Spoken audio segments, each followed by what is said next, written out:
Hey guys, tonight we are revisiting an era where tea service was a solemn rite, exchange of pleasantries was essential for survival, and silence was only permitted if you were occupied with embroidery and maintaining perfect posture. You've accepted employment that fortunately doesn't involve coal dust, surgical operations, or shoveling horse manure. Instead, this position demands a gentle tone of voice, delicate hands, and views that are even more unassuming. You've become a lady's companion, a salaried fixture for the lonely widow of the upper class, the anxious young woman making her social debut, or the somewhat overbearing baroness who requires someone to agree with her on the superior quality of English marmalade. Your daily duties include reading aloud, playing the pianoforte, offering approval through nods at precise moments, and absolutely never winning a game of whist unless you've been explicitly told to. Before you settle in, please consider tapping that like button and subscribing, but only if you genuinely feel compelled to. Also, feel free to share in the comments where you are listening from and what the current local time is. Dim the lights, turn on that fan for some ambient sound, and let us sink into tonight's small adventure. You arrive at the residence of Lady Eugenia Hawthorne just before the serving of the afternoon tea. Her city home smells of floral toilet water, lemon-baked goods, and somewhere subtly underneath, the sharp odour of lavender polish rubbed into the wooden banisters. Her butler remains silent as he relieves you of your bonnet, and you fight the urge to curtsy to a nearby small table out of sheer nervousness. Lady Eugenia is already seated, poised like a china figurine in a pale cream armchair, so rigidly upholstered it might complain if anyone truly tried to recline in it. She is clad in soft grey silk, her hair a precise white cloud, and she observes you through spectacles that do not magnify, yet still manage to judge. "Can you perform Schubert?" she inquires, without lifting her gaze from her needlework. You confirm with a nod. She motions towards the pianoforte in the room's corner with a tiny movement of 2 fingers, the way one might direct a hunting dog. The composition is relatively simple, more leisurely than you are accustomed to, and she appears indifferent to any minor mistake you make. In fact, she seems entirely unconcerned. This, you quickly realise, is an intrinsic part of the role. You are not here to impress anyone. You are here to exist inoffensively, a breathing, well-schooled piece of decor that understands when to speak and when to merge with the background. Some afternoons are devoted to reading text aloud. Today it is the poetry of Tennyson. You recite The Lady of Shalott with all the melancholic elegance you can muster while she sips her tea and occasionally lets out a disapproving hum. At one point she interrupts, saying, "There is no need to sound so full of sorrow, dear. It is only verse." Then she yawns. You learn that her late spouse, Major Hawthorne, preferred his cigars imported and his canines well-trained. She mentions him every day, usually with a tone that fluctuates between sincere sorrow and secret delight. You nod in the appropriate places and smile when she disparages his boots. The most cherished period of the day is the window hour, between 4 and 5, when she takes her nap and you are granted permission to sit quietly by the window with your own thoughts and a book she will never inquire about. You always choose something slightly beneath your true reading capacity, just in case she asks. You are provided 1 scone with preserved fruit, no butter, and never a second cup unless she freely offers it. And yet there is a strangely comforting quietude in the routine of this occupation. The need for constraint, the quietude buffered by the floral patterned furniture, the sound of softly polished footwear on plush carpeting. What you are not supposed to realise, but of course you do, is that some companions were once aristocratic daughters themselves, their families having lost their fortunes due to a poor investment or an embarrassment involving preserved fish from overseas. It is a respectable form of banishment. Lady Eugenia never asks about your past, which functions as both a politeness and a clear instruction not to mention it. You are not a servant, nor are you family. You are a curious middle ground, a spectre with a regular payment. Still, it is preferable to being a governess. At least nobody expects you to instruct Latin or discipline children using sticks.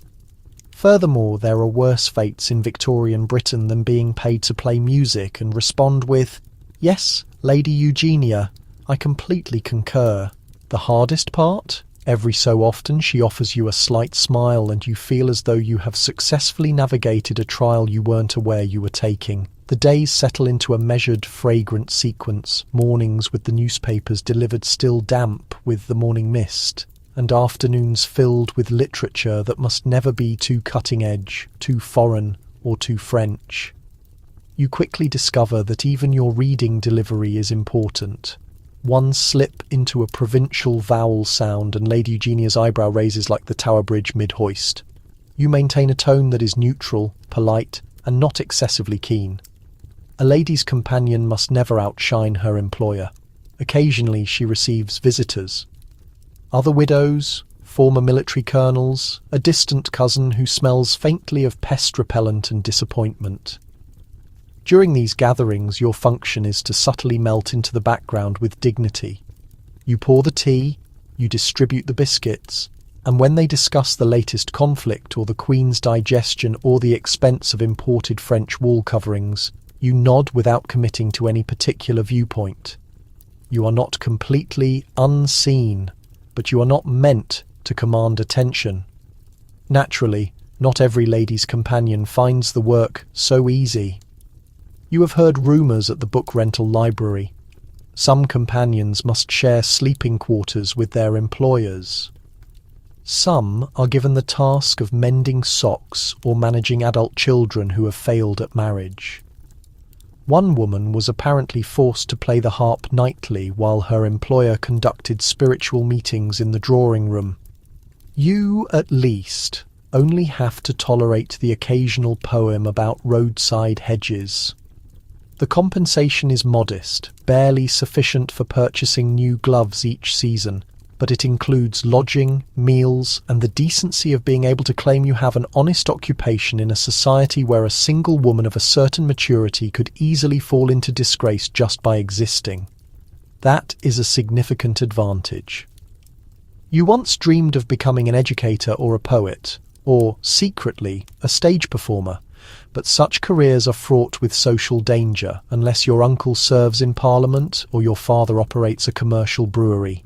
Being a companion is the balanced route, the protected one, respectable, inconspicuous, bearable. Every Thursday is dedicated to decorative stitching. Lady Eugenia works on a cross-stitch pattern. You pretend to work on the same rose-patterned sample piece for half a year.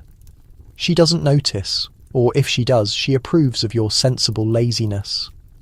Sometimes, when she is asleep in her chair and you look up at the clock ticking on the mantelpiece, you contemplate who will serve as your companion when you reach old age.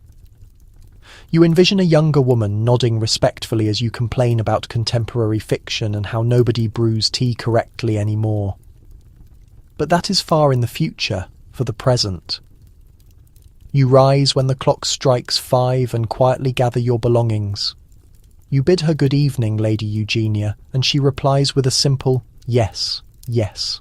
You may leave, as if she had just noticed your presence at all. Outside, the gas lamps begin to illuminate the street.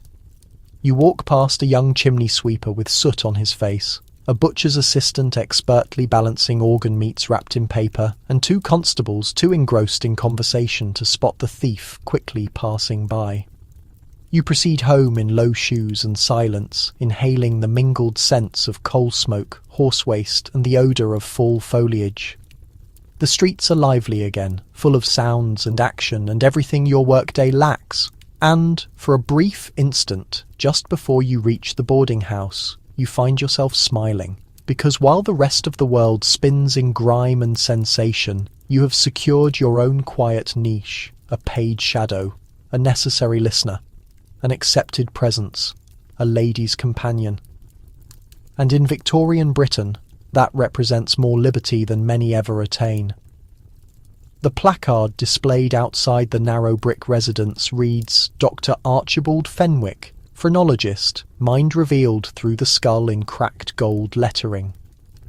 You stand before it with your gloves tucked nervously under one arm, wondering how many ridiculous pronouncements you will need to make today to earn your wages. Then you recall you are not the one being evaluated, you are the assistant, or depending on the client, the acknowledged authority. The Victorian populace has a peculiar hunger for definitive answers about character, destiny and mental capacity, and phrenology, conveniently, provides precisely that, all packaged neatly in a gleaming ivory model of the human head, with clear sections labelled for qualities like amativeness, firmness and cautiousness. It's like mapping morality. You enter and are immediately met by the distinct smells of chalk dust, tobacco smoke and lemon furniture oil. The consultation room is lined with glass containers, actual skulls, yes, but also illustrative models, diagrams, and even a shelf displaying plaster casts, taken from supposedly famous men. You've been told one belonged to a high-ranking cleric, and another, whispered quietly, to a convicted thief. You have mastered the terminology. When a timid young man inquires if he is suited for a career in banking, you softly trace your fingers along the ridge just above his ear and whisper, "Well-developed acquisitiveness, sir." He beams. Of course he is destined for finance. When a mother brings in her young daughter, wide-eyed, hair meticulously curled, manners overly rehearsed, you identify the most subtle bumps and declare, "Strong sense of order and sympathy, perfectly suited for child-rearing or musical composition." The mother nods, feeling proud and relieved. You never offer harsh diagnoses. That is Dr. Fenwick's duty, if necessary. He once informed a butcher that he lacked moral self-control and should not be left alone with young female shop assistants. That specific customer did not return. You strive to guide the readings gracefully. After all, most individuals simply desire validation. They wish to be told they are innately good or distinctive, or that their life choices are justified. The genuine skill lies in interpreting the person's demeanour, not the bone structure. Nevertheless, there are true believers. Some carry small skull diagrams in their inner coat pockets. One elderly gentleman brings his own phrenology calipers and insists on reconfirming your measurements. You allow him to do so. Then you subtly adjust his reading to align with the life he has already lived. It is not exactly deceit, but rather carefully managed suggestion. You have learned to maintain a serious expression during the more unusual requests. One man asked if the contours on his head indicated he had the potential to be a novelist. Another wanted to know if he should propose marriage. A woman once asked, blushing profusely, if phrenology could ascertain whether her husband's ardour had diminished due to his diet or a moral failing.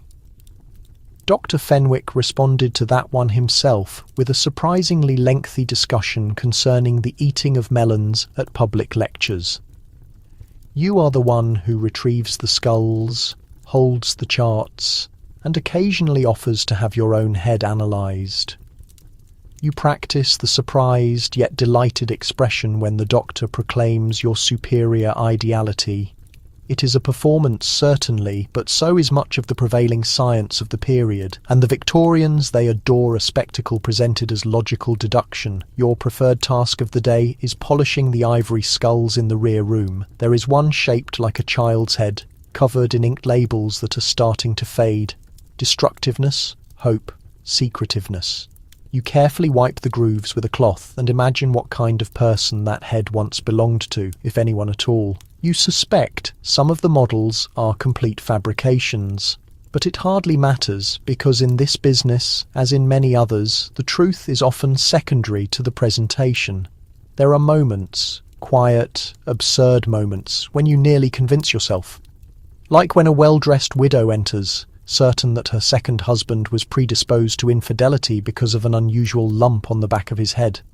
She places a small bronze effigy on the table, supposedly moulded from his actual skull. You cannot tell if it is authentic or if she had it commissioned after the funeral out of sheer Victorian flair for the dramatic. Regardless, you nod solemnly and feel the specific location in question. Muttering indeed, a notable amativeness coupled with minimal conscientiousness. It may have manifested itself unexpectedly. She gasps, as if you have summoned his very spirit. Of course, phrenology has its detractors. A few newspapers dismiss it as mere conjuring, and legitimate medical practitioners, those working in hospitals deeply engaged in genuine anatomy, tend to mock it. But that is largely irrelevant to Dr. Fenwick's patrons. They are not seeking a diagnosis, they are seeking validation of self. And in a society where people are judged by their social standing, wealth, and attire, the notion that one's skull might reveal a hidden truth is intoxicating. Sometimes Dr. Fenwick hosts private sessions for fashionable social events. You are directed to dress impeccably, carry the polished calipers, and refer to everyone as madam or sir, even if they repeatedly address you as boy or girl. In these formal sitting rooms, surrounded by velvet and assorted appetizers, you delicately measure the bumps on the heads of society's most bored and restless individuals. The most unusual request comes from a couple who want their infant's head evaluated for signs of genius. The child is 5 months old, hairless, and thoroughly unimpressed by your presence. You gently feel the soft crown and utter something about early perceptiveness. The mother bursts into tears of joy. The father gives you a shilling as a gratuity. The baby emits a loud burp. There is a shelf in the back area filled with obsolete phrenology texts, with handwritten comments scribbled in the margins, and sections underlined concerning the connection between head shape and moral fibre. Some of the content makes you uncomfortable, especially the parts that claim certain ethnic groups possess inferior intellectual capacity. You never mention those passages when clients are near. Dr. Fenwick appears not to notice. You suspect that is the very reason he employs you. Not because you believe the practice, but because you can deliver the findings politely. You have learned to bridge the gap between what phrenology technically asserts and what people desire it to signify. You inform the baker that he possesses the hands of a true artisan. You tell the school teacher she has a finely developed sense of benevolence. You once told a man with an intimidating scowl that he possessed a latent sense of humour. He laughed for the first time in what seemed like a lifetime. And you have never had your own skull analysed. You consider it occasionally, but perhaps it is better not to know, or better still, to simply pretend you do. You can always claim your veneration region is unusually large or your secretiveness region is impressively underdeveloped. Hence, your inherent honesty. At the close of each working day, you dust the plaster heads, organise the pamphlets, and wonder how long the public's fascination with head measuring will last. But for now, it covers the rent, and in Victorian Britain, that is sufficient to make belief an optional matter. You step out onto the gaslit street carrying a ledger under your arm and adjusting your gloves. No one knows your true thoughts, not even your skull. The small back room has a faint odour of bird.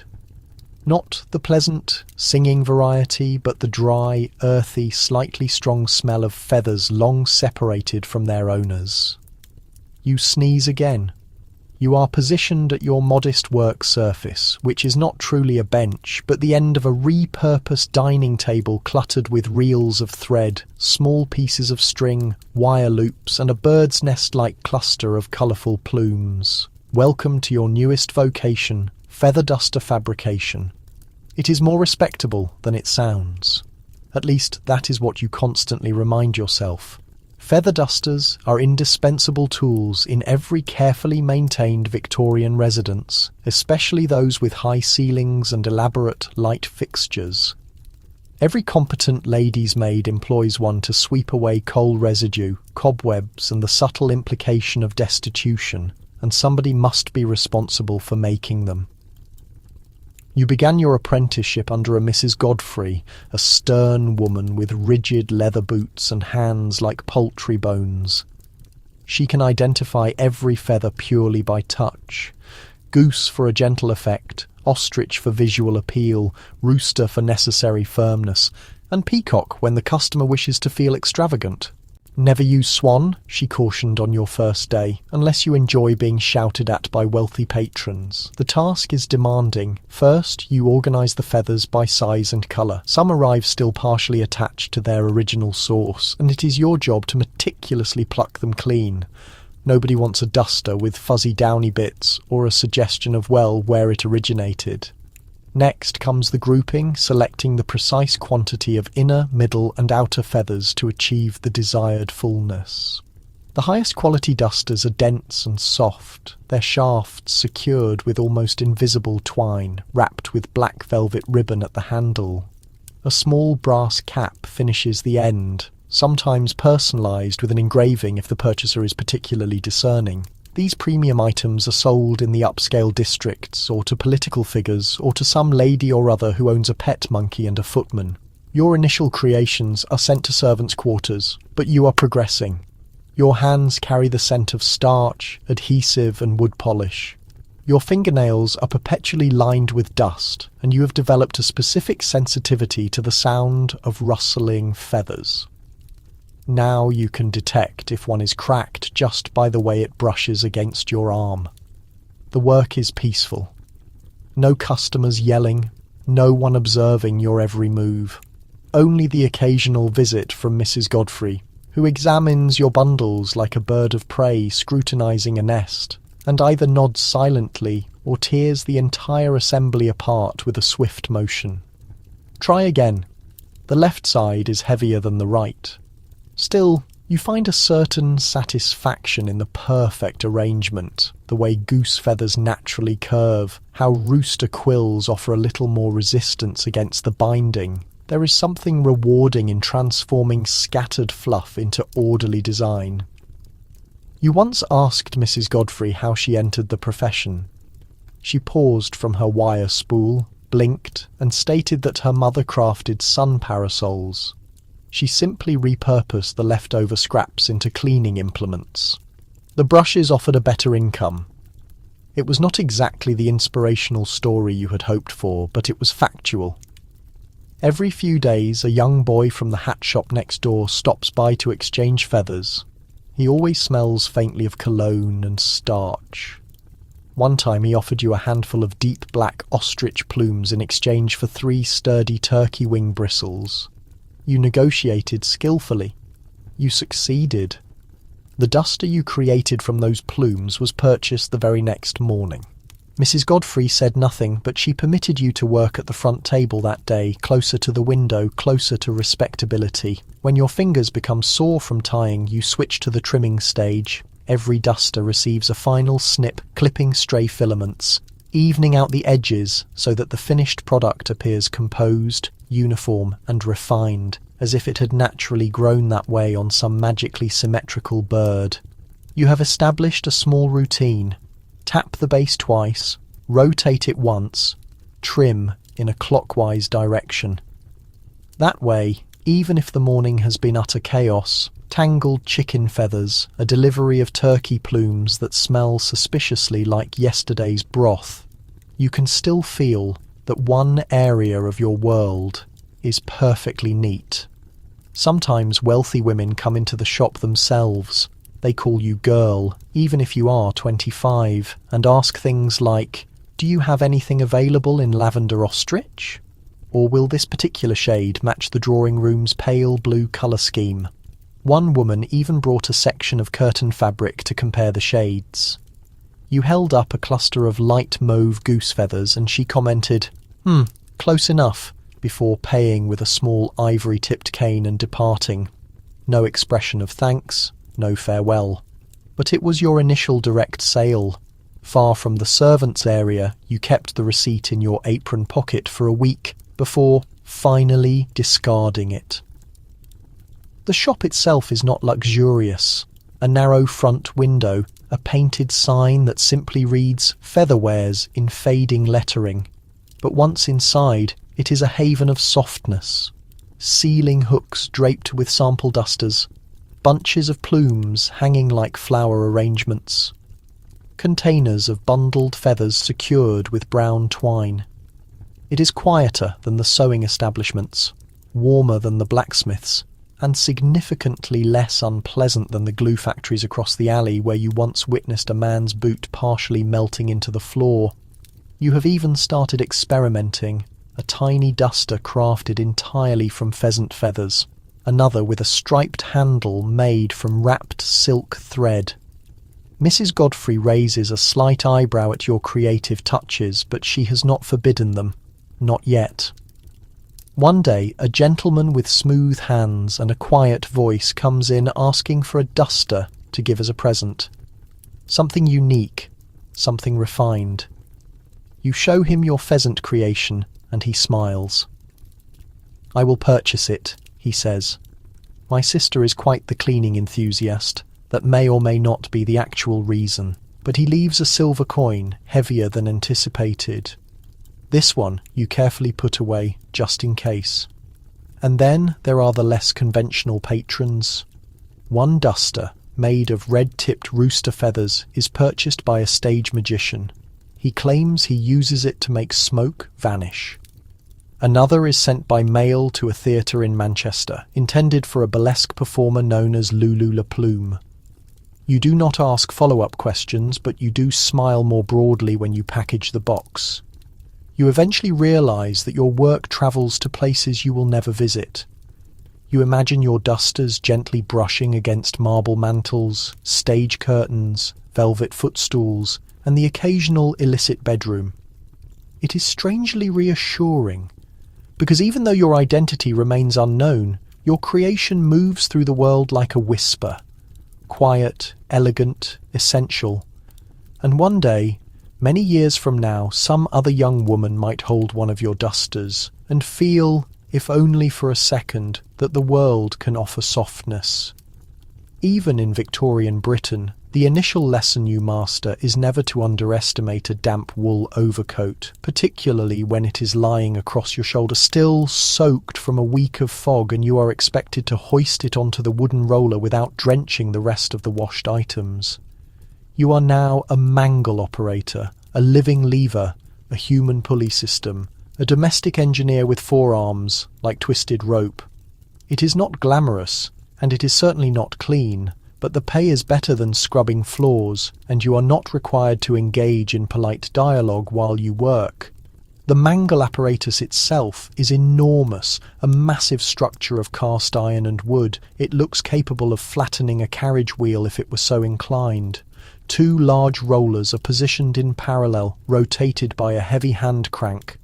Your role is to guide soaking wet sheets, shirts, undergarments, petticoats, and whatever else the week's washing has produced through the rollers carefully, without wrinkles, without folds, and without catching your fingers.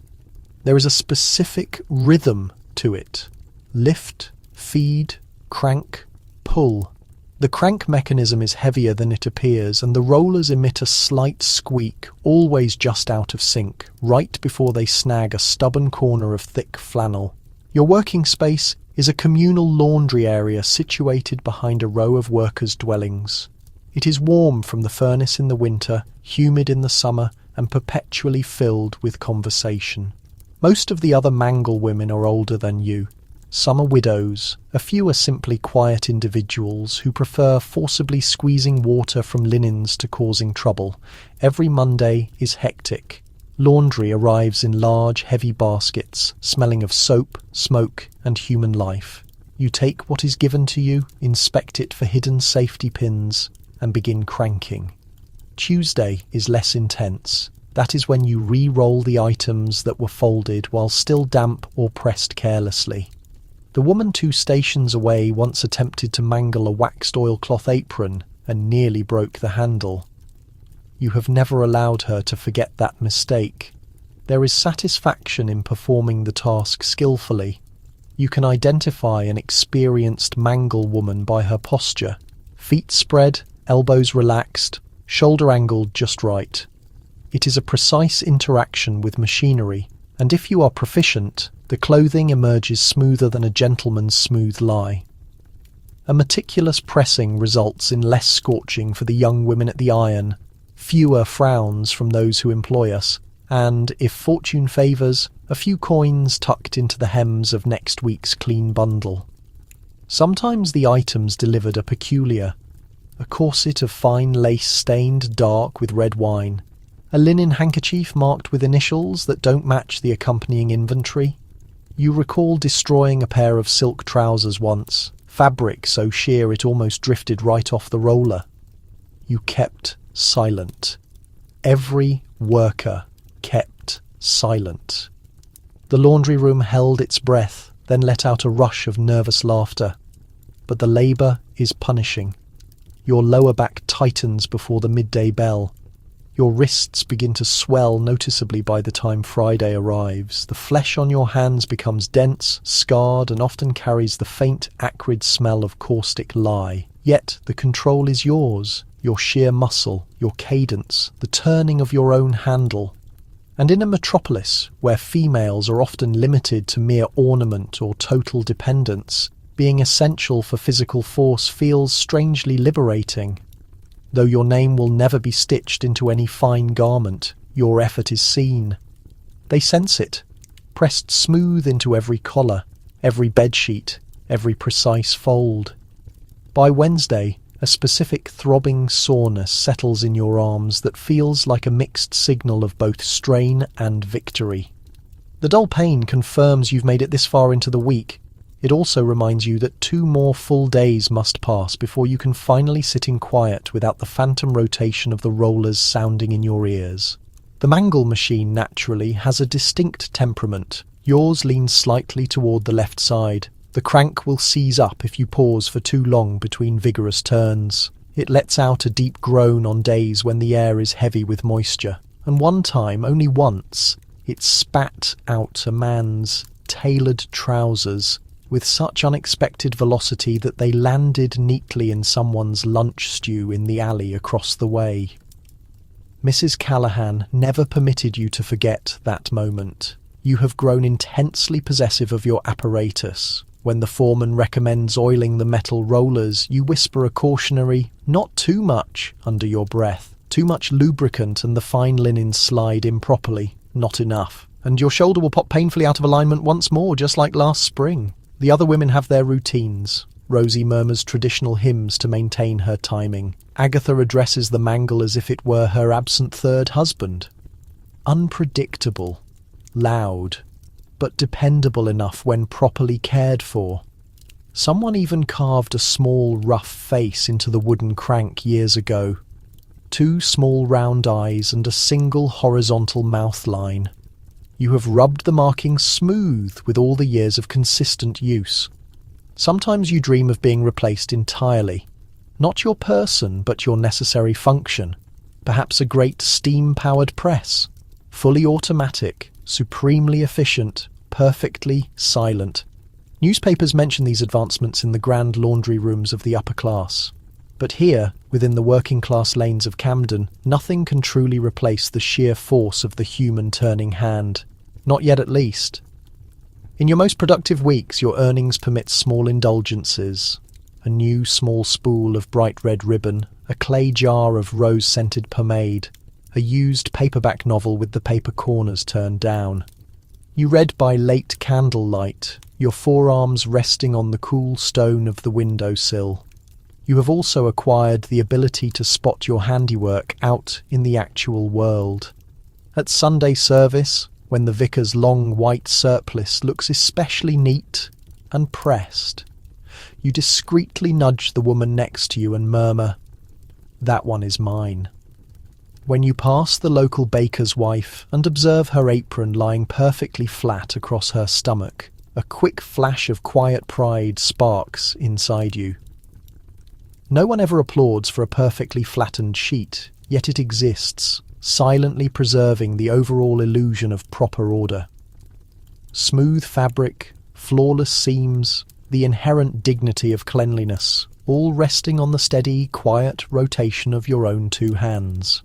Your mother used to insist that to fold laundry was essentially to fold dignity. Only now do you fully grasp her meaning, and then there are the whispered stories that arrive hidden within the week's washing. You uncover handwritten notes sewn into waistbands, cryptic, coded messages, initials worked over a small piece of poetry tucked carefully inside a favourite blouse. And once, almost unbelievably, a fragile pressed violet flower between two heavy petticoats, its original colour barely faded away. You never ask questions, but you always remember the details. And so you continue turning the heavy crank, not for praise, not for recognition, but because somewhere in this city a person will don a freshly smoothed collar tomorrow morning, confidently step into their day and feel just a little bit sharper, never knowing that it was you who was truly responsible. In this humid city of gas steam, dark soot and constant human sweat, you are the quiet keeper of straight lines, and the world, no matter how chaotic, deeply requires straight lines. The air inside the workroom is heavy with escaping steam and the faint familiar odour of singed animal wool. Somewhere close, a tall kettle begins to whistle shrilly. Elsewhere, someone curses under their breath as a puff of hot vapour escapes too quickly and burns an unprotected hand. You stand at a massive wooden table in a confined space that feels much more like a sweating sauna than a creative studio, surrounded by overstuffed shelves piled high with rough felt, straw bases, silk ribbon, and curved wooden moulds. Today, as on every other day, you are the designated hat blocker. If a hat serves as the necessary crown of the proper Victorian gentleman, then you are the one who ensures that this crown never sags, tilts too far, or makes its owner look anything like a softened, shapeless cheese. Your tools are basic, but possess a feeling of great age. A heavy kettle, a padded mallet, smooth wooden blocks shaped for every imaginable head, a long cloth measuring tape, a pair of leather gloves, thick calloused hands, and the limitless patience of a religious devotee. The job must always start with steam. Nothing but steam. You hold the raw, completely shapeless felt material directly above the kettle's mouth until it yields into perfect obedience. It becomes totally limp, like wet bread dough. That is the critical moment you must stretch it, quickly but evenly, over the specified wooden block that matches the client's head measurement and chosen style. Top hat, solid bowler, the classic Homburg, or perhaps the eccentric slanted trilby. You pull the fabric tightly like skin stretched over bone. You beat it gently into the required shape. Then you fasten it with pins, bind it securely, and leave it to dry thoroughly, slowly hardening into its permanent, intended personality. You have seen at least 1,000 hats pass through your working hands, yet no two ever emerge exactly identical. Some tilt forward, looking aggressive. Others slope back, carrying a quiet hint of mischief. The hat represents the last, essential mask a man adopts before confronting the external world, and you are its silent, hidden sculptor. You once shaped a hat for a parliamentarian whose head was so perfectly spherical that you had to measure it twice to be absolutely certain. Another time, a hopeful young actor requested a top hat that held a slight hint of villainy. You gave the hat's crown a very subtle forward pitch. He sent you a complimentary ticket to his next theatrical performance. Then there was the peculiar gentleman who strongly insisted his hat needed to be just a fraction of an inch taller than his known rivals. You added that exact half inch and never confessed your secret. Some days you are merely entrusted with the crucial task of refurbishment rather than the original shaping. That is when the true complexities begin. How does one successfully restore a crush-damaged hat from a reckless, drunken opera exit? How do you manage to rescue a solid bowler left carelessly too close to an active hearth? You press out the deep wrinkles, carefully patch the worn interior lining, vigorously polish the outer band, and return it looking better than it ever did when new. There is a strange, quiet pride in being unnoticed in this profession. If your work is truly excellent, nobody ever realises. The hat simply fits flawlessly. It merges into the wearer's silhouette, his purposeful stride, his necessary social armour. But oh, when the job is done poorly. You've heard the cautionary tales. One mistake in blocking and a man's entire reputation is altered. Too short a hat crown and he is instantly mocked as a provincial country bumpkin. Too wide a brim and he is permanently labelled as flashy or vulgar. You carry that heavy burden every time you reach for the hissing kettle. Your work apron is now permanently stained with human sweat and dark dye. The skin on your thumbs is extremely tough from endless pinning, but your sharp eye remains critical. You can look at a stranger across a crowded street and immediately know his head size, his preferred style, and, if you feel the urge to be cheeky, his exact marital status, simply from the overall condition of his headwear. It is far more than mere millinery. It is wordless narrative, and by the middle of the week, you are fluent in it. Your hands remember the shape of every single block they have touched. Smooth domes of cedar, sharply ridged brims, and the occasional custom mould featuring a peculiar ridge near the temple, perhaps from an ancient injury, a childhood tumbling fall, or a lifetime spent wearing hats that were much too tight. You have learned to keep these notes, though not written down on paper. You recall the man with the acrid breath and the silk gloves, who urgently requested a hat that would command respect but never loudly shout. You provided him with a bowler that had a very firm crease and a brim that was just short of looking arrogant. You remember the theatre manager, whose top hat was sadly misshapen at the crown because he stored it under a leaking upstairs window. You meticulously repaired it twice before realising he genuinely liked the imperfection, calling it artful damage. And then there's the one you know you will never forget. A tall, very soft-spoken gentleman who entered with a completely ruined straw boater and an official-looking telegram tucked into his coat pocket. He spoke very little, but you instinctively understood the hat had belonged to someone else. Someone now entirely absent. You did not ask a single question. You simply shaped the straw anew, carefully sanding the brim smooth, steaming it gently, and binding the outer band in solemn black ribbon. He paid you in complete silence, left with only a slight, polite nod. There are deeply personal stories folded into every sweatband, every hat that is shaped within this room, and has a destination to reach. Weddings, long funerals, career promotions, hidden affairs, formal duels, social debuts, permanent disappearances. You never truly see what final outcome happens afterwards. You merely send the hat out, like a tightly sealed envelope, and hope the intended message is clearly received. Sometimes the requests you get defy common sense.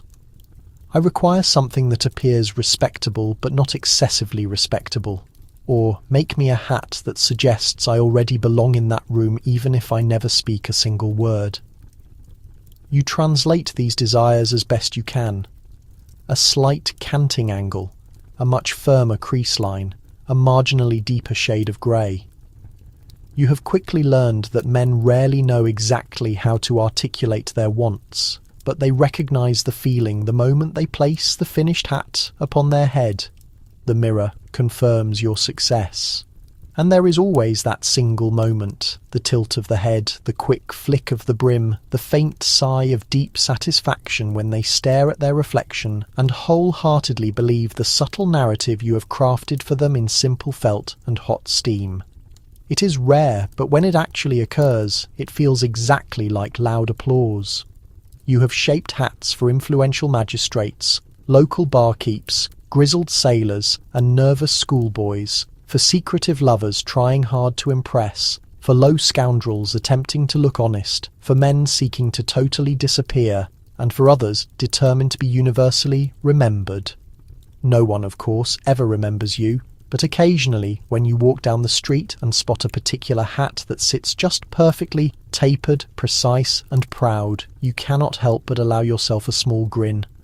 That precise hat was yours, and although your actual name is not sewn into the lining, your unique, quiet touch remains, permanent in a city obsessed only with superficial appearances. You shape the essential crown they wear, and yet no one ever thinks to bow to the steady hand that works anonymously behind the brim. You start every single evening with a tall ladder, a controlled flame, and a desperate race against the oncoming dark. The gas lamps cannot be kept waiting. The moment the sun finally drops behind the crooked chimney-stack rooftops of London, the entire city rapidly begins to vanish into thick soot and spreading shadow. That is your immediate call to action. You hoist the long pole, pull your scarf tightly, and start your familiar route.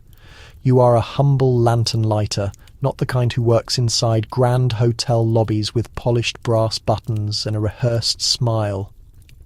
No, you're out on the cold, unforgiving streets, cobbled, frequently damp, and often quietly dangerous.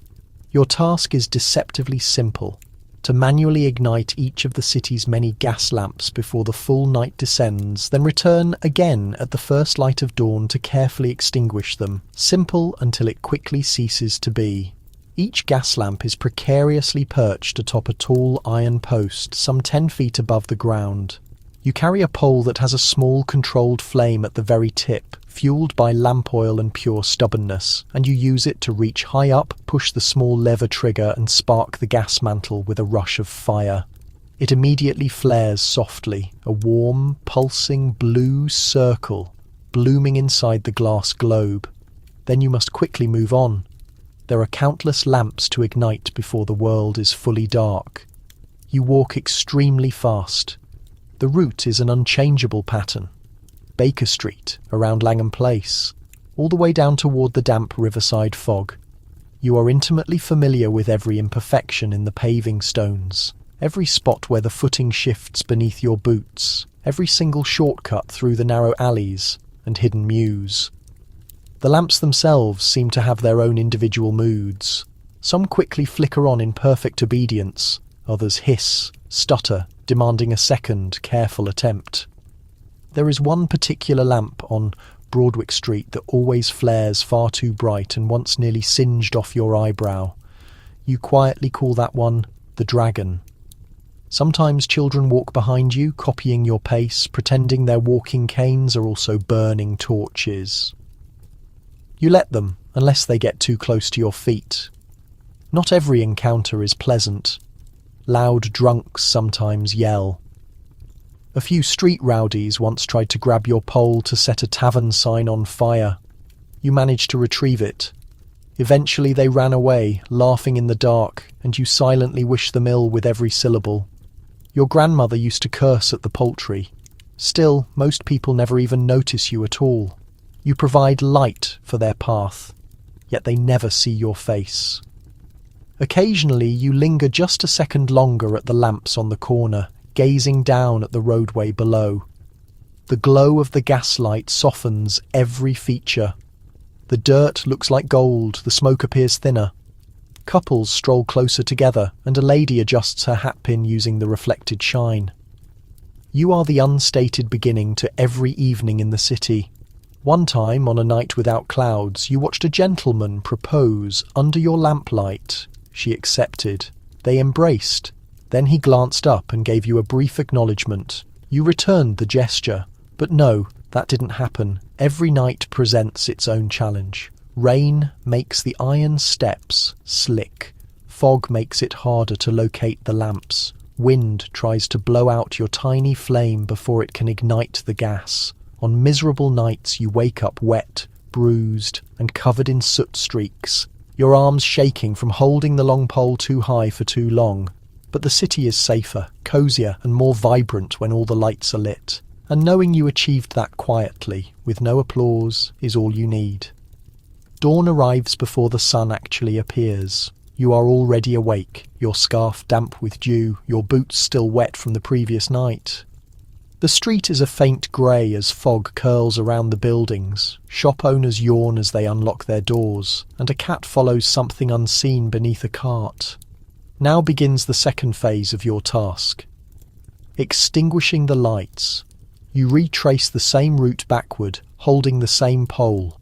But instead of carrying fire, now you bring darkness. You raise the hooked tip of your tool, press the small lever that shuts off the gas flow, and watch each lamp flicker and die, one by one. The city sighs in its sleep as you put out the borrowed stars of the night. There is a quiet rhythm to this process, a sense of hush. Last night, you brought warmth and clarity. This morning, you gently return the city to the daylight, one flame at a time. And yet, despite having done this for years, you still notice the unique beauty of it all. The way a gas light goes out like a silent exhale. How the pigeons don't move until the fourth lamp on Great Marlborough Street is extinguished. How chimney smoke just starts to drift upward as you reach the halfway point. One morning, you find someone waiting beneath a lamp. A young man holding a leather satchel, anxiously checking his pocket watch. First day at the bank, he murmurs, not actually speaking to you. You nod, put out the flame, and wish him good light. Speaking to yourself. He looks surprised, smiles, and then vanishes into the mist. You occasionally wonder if the lamps remember you. Probably not. But there are traces, small scratches on the poles left by your hook, the subtle layer of soot on your gloves that only you can tell apart from week to week. This is your hidden mark across the city, your signature. Of course, technology advances for everyone. There is talk of electric lights now, arcs of current, metal filaments and glass bulbs. Some streets have already been converted. Your friend Thomas, who used to cover the east side, lost his entire area when they installed the new wiring. Now he sells matches from a box on Oxford Street. You haven't admitted it, but you understand. One day your ladder will remain in the corner.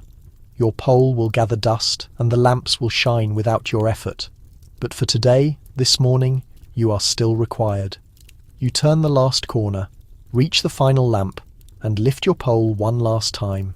The small flame inside trembles once, as if aware the day has arrived. Then it vanishes. The silence is profound. You lower the pole, rest it against your shoulder, and in the stillness between putting out the lights and the waking world, you absorb the quiet, strange dignity of your labour. Not every job allows you to hold back the darkness, but yours does. Twice each day.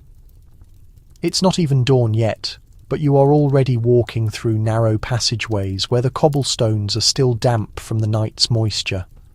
Past houses where curtains move with the breath of sleepers who depend on you more than they realise. In one hand, you carry a long, thin stick. In the other, a pocket watch ticking like a steady pulse. You are a knocker-up, and your purpose is to wake the town. Not with ringing alarms, not with crowing roosters, and certainly not with clocks. Those are pricey, unreliable things reserved for financiers and lawyers. No. You wake people in the traditional way, with a gentle tap on the window glass. Or, if you want to be playful, a pea shooter aimed directly at the pane. You carry a mental list of locations, names, and times. Mr. Collings at 4:45 a.m. precisely for his shift at the metalworks. The Stevens twins at 5:10 for the bakery. Mrs. Kettering at 5:55 because she requires exactly 15 minutes to fasten her boots. No more, no less. You approach each building like a ghost. Lift your pole and tap, tap, tap at the third floor window, just under the left shutter. Sometimes they wave, sometimes they complain. One time, Mr. Collings went back to sleep and blamed you for his tardiness. You tapped twice as hard the next day, louder. It is a quiet job and surprisingly delicate. Too soft, and they will sleep through it. Too loud and you risk waking the infant, or worse, the property owner. Some windows have difficult spots that don't transmit sound well. Others are blocked by thick drapes. One woman installed lace so heavy you had to resort to tapping the drain pipe instead. And the pea shooter. It's not a toy. It's a strategic instrument. You learned that after the family on the 7th floor moved in on Pudding Lane. No ladder in the world could reach that high. So now you carry a small bag of dried peas, clean, reusable, and surprisingly effective. You have developed an excellent aim. Your job makes you blend in during the daytime. No one sees you by noon. They simply forget. They assume they woke naturally, by habit or coincidence or some inner sense of obligation. But it was you. It has always been you. Once a man attempted to invent a system of ropes and pulleys to replace your service. It became tangled. A cat got caught in the mechanism. You were back on the route the very next morning. Your footwear wears out faster than anything else you own. The soles become thin from the endless miles. You tried wearing boots once, but they made too much noise on the stone streets. Now you wear soft-soled shoes and carry a pencil to jot down any new requests. Knock on the frame, not the glass. Or add 5 minutes on Fridays. It is not glamorous, but it is important. Because you're not just waking people up. You are fulfilling commitments. Commitments to pastry chefs, butchers, clerks, and chimney sweeps. Commitments whispered in tired voices the night before. Get me up regardless of anything. And you do. Your route winds through a significant part of the early morning world. You know which homes creak before their occupants do, which windows fog up from kettles just beginning to heat, and which doors will open precisely 3 seconds after your knock, as if they were anticipating it in their sleep. You never stop, never exchange pleasantries. That's not part of the agreement. A proper knocker-up is a subtle sound, not a lengthy chat. Still, there are exceptions, like the young trainee on Barley Row who leaves you a baked good on Tuesdays, always wrapped in paper, always still warm. He never says a thing, but the biscuit always has 1 raisin, like a personal mark. Or the coal delivery man who once invited you in for tea during a snowstorm. His hands were black up to his elbows and the tea was strong enough to revive a corpse, but it warmed your body and your sense of worth. Then there is the couple in the corner building, the retired pair. They have no jobs to attend, but every morning, just before 6, you tap their window anyway. And every morning the curtain twitches and a hand waves, out of custom, out of thankfulness, out of something deeper than alarm clocks. The city has a distinct pulse at this hour. Market wagons roll into position, glass milk bottles clink together, doors creak open like reluctant eyes. You pass a lamplighter heading the opposite way, giving a nod of shared respect. You both belong to the unseen workforce, guardians of change, masters of the boundaries. One morning, a girl stops you mid-route, maybe 12 years old, her hair in braids. "Are you the one who wakes my father?" she asks. You nod your head. She stares for a moment, then says, "Thank you." Just that. Then she runs off into the fog. You find yourself smiling for the rest of your route, even as the coldness penetrates your coat and the air stings your throat. The work is isolating, but not without gratitude. Sometimes the task shifts. You receive a request to wake someone at 4 a.m. for an early train. Another man asks for 7:05 precisely. Not a minute sooner, not a second later. You meet all their needs. You adjust. You become a walking timepiece, more accurate than any brass mechanism ticking on a mantle. And you never ever sleep late, because who wakes the knocker up? You do, with a second method. A candle left burning, a teapot that boils dry if you are late, or perhaps just the weight of the city itself pressing on your shoulders, whispering, "Wake up." They are waiting now. The world will likely move toward automated timekeeping eventually, factories installing loud whistles, train stations ringing bells. But, for the moment, the city still requires you. Not because you are loud, but because you are dependable. Because you recall every name, every time, every window that opens, exactly as requested. You are the city's first whisper each morning, and in the moments before history is recorded, you are the one who starts the day. The smell affects you before anything else, an intense swirling mix of peppermint, sagebrush, dried rose petals, and something sharper like crushed pennyroyal on a stone floor. It sticks to your dress, your hands, even your money pouch, and to you it smells like your livelihood. You are a herb woman, not a medical professional, not a mystic, certainly not a pharmacist, although some may whisper that last word with caution. You are something much older than any of those. Part seller of cures, part mobile pharmacy, part neighbourhood soothsayer with a woven basket on your arm and a whole botanical garden in your mind. At dawn, you organise your merchandise. Dried bunches secured with string, small fabric bags of powder, glass bottles of liquid extract tightly sealed with wax. Everything is labelled in your handwriting, though the majority of your clients cannot read them anyway. You begin your circuit through the small alleys and courtyards, calling out in a voice that is part song, part invitation. Lavender for peaceful rest, thyme for respiratory issues, rosemary for sadness. Children glance out from behind curtains. Housewives wipe their hands on their aprons and step out onto the street.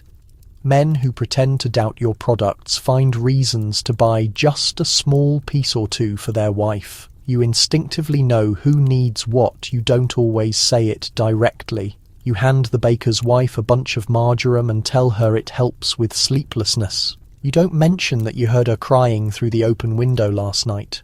For the apprentice grocer, it's comfrey root for that persistent cough, you state. Even though he insists it's nothing serious, you notice the spots on his shirt. You walk past the church, but you do not go inside. The priest gave you a look once that implied he would prefer you did not enter. That is perfectly fine. You do not need altars. You have stinging nettles which burn sharply enough to remind anyone that they are still alive. Some days the market vendors look at you as competition. Other days they offer you friendly acknowledgement. The woman selling flowers once offered you half a box of damaged blooms for your fragrant sachets. You gave her a small jar of soothing salve in return that healed her chapped winter hands. She never forgets your name now. Your remedies are not guaranteed to work. You know that feverfew does not always relieve severe headaches. Not every boiled root can mend a broken heart. But you have observed enough to trust in predictable connections. Chamomile and patience, licorice and deep breathing, sage and strength. And sometimes faith itself is a component of the healing process. There are places where you are always warmly received. The lodging house, where the owner lost 3 children, now filled with your lavender bundles. The tailor shop, where a small pot of mint grows on the windowsill in an old teacup you gifted her. The bricklayer's lane, where your balm is passed around like a treasure during the cold weather season. And there are residences where you only tap once, gently, and leave what is necessary without speaking. You are not wealthy, nor will you ever be. Your boots are worn through at the heel, and your coat is patched so often it is essentially a tapestry of repairs. But your fingers know the texture of crushed valerian root better than any metal coin. Your nose can distinguish between genuine chamomile and the cheap substitute in less than a second. And when someone calls you a healer in the same affectionate tone they once used for your grandmother, you feel pleased. Because in a city overwhelmed by smog and steel, you remain something green. By the middle of the day your basket is lighter, but the city seems more burdened. The heavy fog has settled low, clinging to the paving stones, and the horses' hooves splash in puddles that smell more like industry than rain. You tighten your shawl around your shoulders and turn into the small yard behind the metalworker's shop, where Mrs. Drayton is waiting for you. She doesn't greet you. She simply opens the door and indicates for you to step inside. Her daughter is unwell again. Stress. The doctor claims she has stopped eating, sleeps only in short bursts. They gave her an opium-based medicine, but it causes her to see shadows. You reach into your basket without speaking and take out 2 items. A thin cloth pouch filled with crushed hops, dry roses and lemon balm for placing under the pillow, and a glass bottle of your personal concoction. Chamomile, skullcap, valerian, and just the faintest hint of clove. It is not supernatural, you remind her. It is comfort, it is soothing warmth. It is something dependable that was not manufactured by a stranger in a formal white jacket. Mrs. Drayton presses coins into your hand and says thank you. Thank you as if it is the only complete sentence she is capable of saying out loud. Later you walk past a row of affluent homes where no one purchases your items. They have their own medical professionals, respectable pharmacists with high collars and polished silver tools. Still, you glance toward their windows. You wonder what is growing in their ornamental gardens, if they realise the ivy climbing their stone walls can be used to relieve congestion or, depending on who you ask, irritate the skin. Once a servant girl secretly came out to purchase raspberry leaf tea for her sibling. You never saw her again. You still think of her when you walk past that particular door. You know which plants provide healing. You also know which ones do not. Not all of your work involves pleasant smells and gentle salves. There are more dangerous roots in your bag. Foxglove for hearts that beat too quickly. Pennyroyal for the types of sensitive issues that are only discussed in hushed tones behind closed doors. You never sell these to just anyone, but you do keep them. Not for causing harm, but for offering choice. You have witnessed enough to know that recovery in Victorian Britain is rarely straightforward, never easy, and often withheld from those who need it the most. As the light begins to fade, you head back to your flat. One room, 4th floor, south-facing window, where you hang herbs on strings like decorative flags. The air inside smells of marigolds and old books. You light a candle, pour steaming water over fennel and mint, and soak your exhausted feet in a basin of rosemary water. Tomorrow the routine starts again. New aches, new individuals, new hands reaching for help they are too proud to request. But for now, you rest, you drink your tea, and you remind yourself. In a world where so much is grime and quiet indifference, your hands still possess the skill to encourage green life from the soil.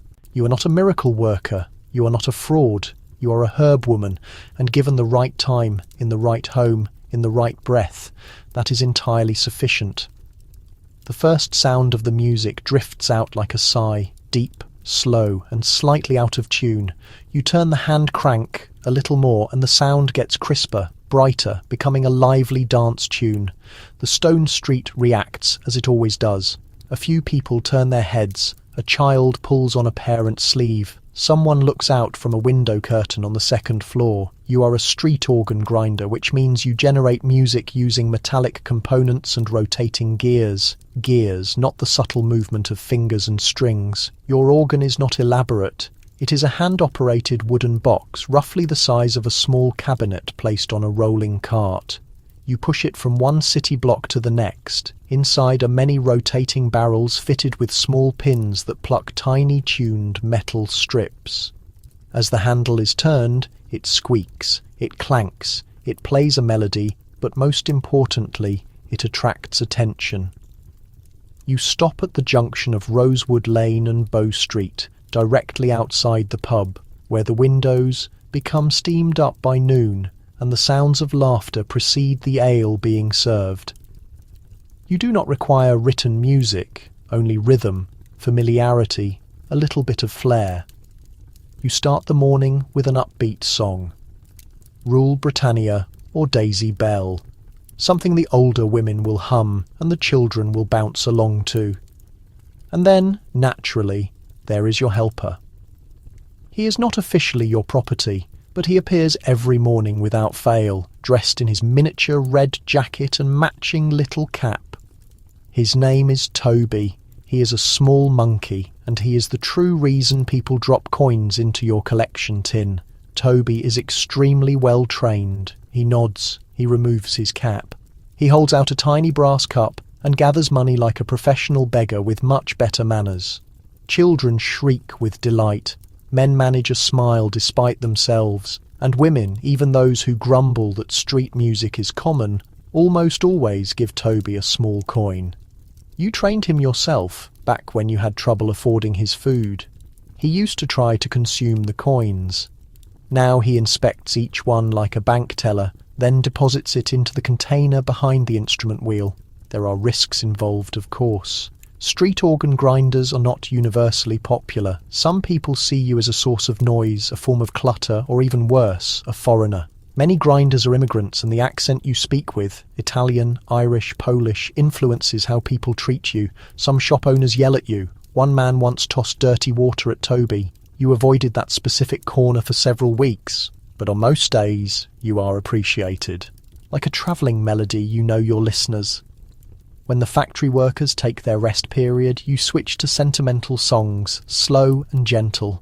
When the local boys gather, you play something loud and energetic, the internal drums banging, the pace quick. And when the sun drops low and the streets start to glow with an orange colour, you always conclude with a tune that is slightly sad. Toby is sitting on your shoulder by then, drowsy from the long day. The music stays in the street long after you have moved on. Sometimes you will hear a man whistling your final tune or a little girl singing your melody as she skips down the sidewalk. You smile, though they never look up. You are not a musician in a formal hall. Your name is not printed on any promotional posters, but you are definitely heard. And in a city where most people walk with their focus downward, you make them look up. The streets start to change as the night creeps in. The butcher pulls in his large sign. The lamplighter walks past, nodding as he raises his little flame. You continue playing one last song for the workers returning to their homes. Their heavy boots scrape on the stone with a rhythm your organ almost duplicates. Toby is curled up on the edge of the cart now, sleepy but alert, his small eyes half closed. He has had a good day. His little cup is heavy with copper coins, and someone even dropped in a small piece of sugar, wrapped in paper. He smelled it, licked it briefly, and decided it was worth saving. As you conclude your last song, an old sailor's tune whose name you have mostly forgotten, you wipe your forehead with a small cloth and set the locking device on the wheel. The air smells of coal smoke, cooking onions and something sweet from the nearby bakery. You allow yourself to imagine having a hot pastry for dinner tonight. Not just plain bread, a real pastry. You have earned it. Because being a street organ grinder is not just about turning a crank. It's about knowing exactly when to turn it, where to position yourself, how to assess a gathering crowd, when to begin loudly, and when to let the music fade like smoke into the small gaps between people's hurried steps. Once a police officer asked if you possessed a permit. You did, barely legible, but legally stamped. He still looked at you as if you had stolen your cart. That night, you played God Save the Queen outside the station until he came out and asked you politely to stop. You smiled, Toby bowed, and you moved along. There is a ranking among street performers, violin players who consider themselves superior, singers who look down on others, but no one remains for as long or travels as great a distance as the grinders. You have pushed your cart from Whitechapel to Chelsea, from the busy docks to the border of Hyde Park. You have witnessed fog roll in so dense it completely muffled the sound. You have performed through freezing rain, light drizzle, shouting and laughter, and you have never once stopped for silence, unless you made that choice. You repair the organ yourself. It is now sensitive, the air bellows are a little stiff, the cylinder scratched from constant use. But you understand every creak, every momentary stop. It is as much a part of your voice as your own breath. Sometimes you daydream of owning a better one, a painted cart with bright gold trim, a fresh set of tunes, perhaps even a trained parrot or a pair of monkeys with identical hats. But then again, there is something entirely right about the one you currently have. Honest, scarred, cherished, just like you. You finish packing up just as the streetlights begin to shine amber. Toby stretches, yawns, and climbs up onto your shoulder as if it is his rightful place. Tomorrow you will perform again. Maybe on a different street corner, maybe back where the baker's daughter always smiles when you play the waltz, maybe close to the theatre line where people still hum your tune as they stand and wait. And whether they know it or not, you will be there, cranking out music like a tangible memory itself. Because in a world that is always rushing, you encourage it to pause, to notice, to simply feel, even if only for one sweet rotating moment. You arrive very early before the bread has completely finished rising and the wagons carrying beer rattle down the main road. Your work apron is already dusted with white chalk powder and your fingers are eager for the familiar smooth movement of the slate under your touch. Today's workspace. A plain black sign no larger than a small storage closet door. But to you, it is a spotlight. You are a chalkboard menu artist. Your role is part elegant handwriting, part persuasion, and part subtle magic. Because in the busy thoroughfares of London, signs are screaming for attention from every direction, painted, engraved, nailed to doorways, suspended from chains, and your objective is to make a person stop and think, "Oh, that sounds delicious." The menu changes daily and your chalk must keep up with it. Some days it is simple beef stew. Other days it is detailed smoked herring on top of bread with eggs boiled to perfection. Your employer, a thin man with too many opinions and exactly one viewing glass, likes to dictate the exact phrasing while walking back and forth, using suggestions like hearty but appealing and not too academic. You nod your head, then proceed to ignore him because you have developed a specific style, a certain curve to the letters, a technique to make treacle tart look like a forbidden secret. You curve the large letter B in sausage and mash like the full stomach of a satisfied gentleman. You underline selectively, you add subtle flourishes. A tiny pot giving off steam, a perfect slice of pie, a small fork seeming to dance in the corner.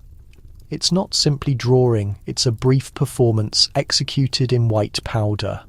The frequent customers notice your work. The coal delivery man from 2 buildings away always comments on your drawings of soup. A passing barmaid once inquired if you would agree to write her name outside her mother's shop in Hackney. "She won't allow me," she whispered. She claims chalk is for boys, but your letters look like they are singing. Your fingers are never fully clean. Chalk dust adheres to your cuffs, your collar, your nose. You carry a wiping cloth constantly in a small metal tin containing your 3 favourite chalk pieces. 1 thick, 1 medium size, and 1 extremely thin for adding fine details. There is a constant battle between you and the inevitable rain. You mostly succeed by working quickly and using bold lines. But every now and then the drizzle begins just as you step back to appreciate your finished work. The letters run together, the fine points of the script begin to drip. Once you discovered a dog's paw print right across a carefully drawn image of a roast lamb. You nearly burst into tears, but you immediately redrew it. You always start over.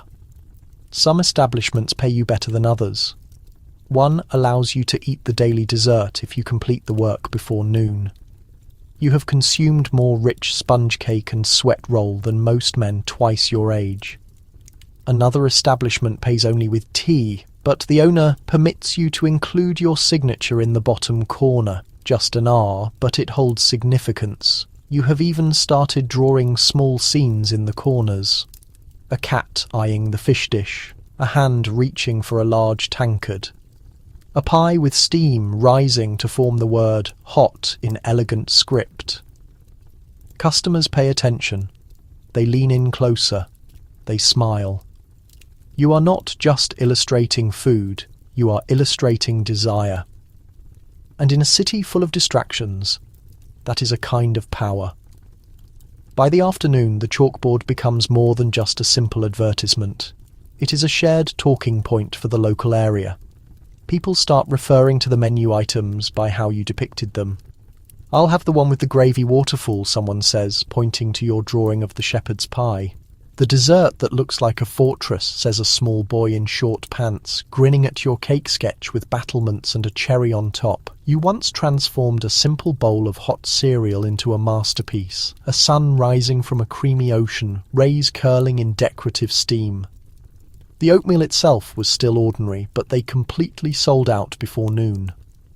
Sometimes the pub owner tries to be inventive. "Write something in French," he urges.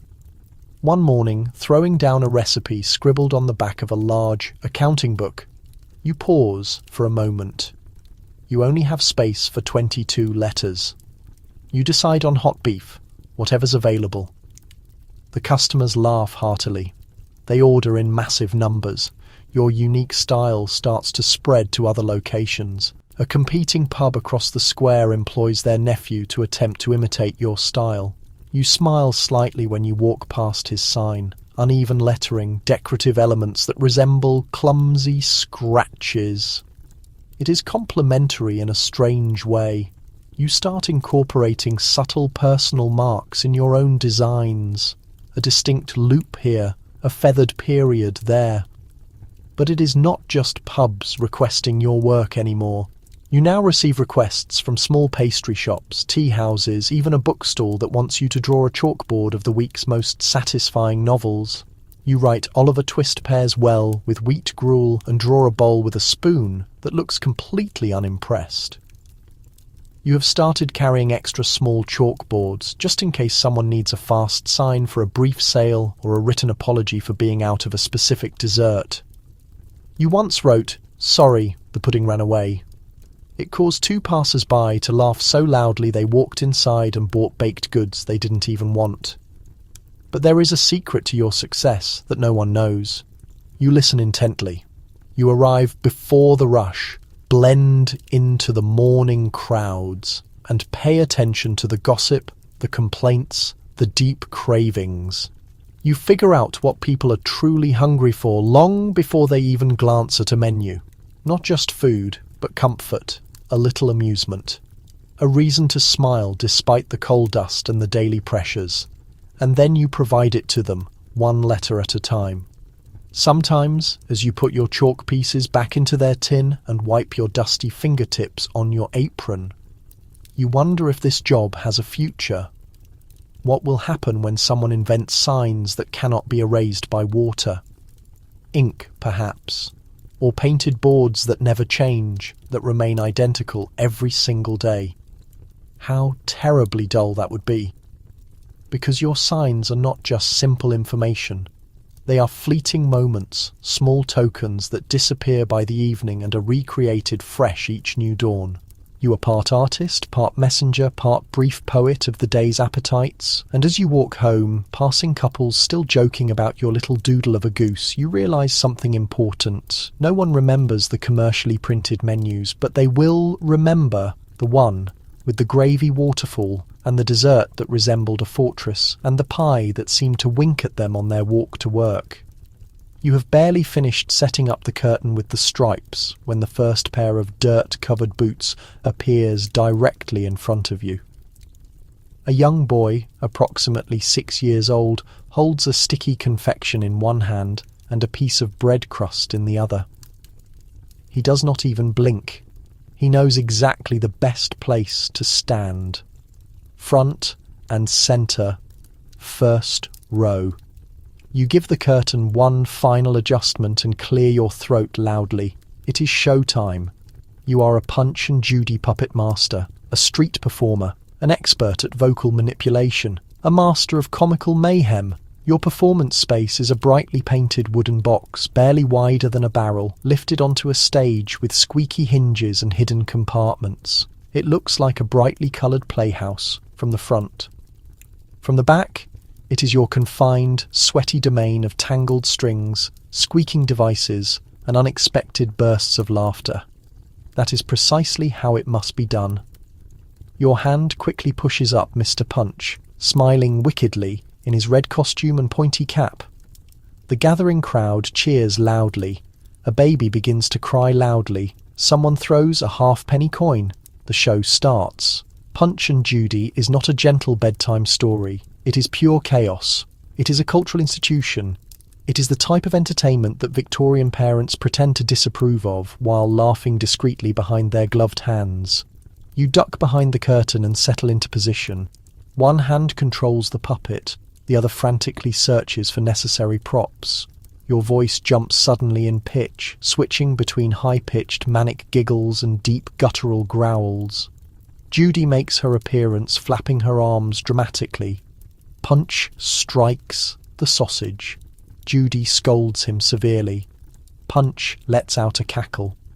The baby puppet is dropped carelessly. The crocodile puppet enters the scene. The audience erupts in noise. Children scream with sheer delight. The adults shake their heads and make an effort not to crack a smile. The baker's assistant lets out a loud holler. Someone way in the back is repeating every single line a full beat behind, like an awkward hiccuping echo. You've performed this show 100 different times, yet it's never the same. The people watching literally determine the story's direction. If they cheer the policeman, he comes out the winner. If they jeer, he gets a serious beating with the stick. One time, a gentleman who'd had too much to drink insisted Punch should face legal proceedings. And you created a courtroom scene on the fly that went on for 15 minutes, culminating with the judge being squashed flat by a chain of frankfurters. You don't just put on the story, you wrestle with it. The strain of using all those voices takes a toll. You rely on a swazzle, a tiny device made of metal and reed secured in the roof of your mouth to produce Punch's famous high-pitched shriek.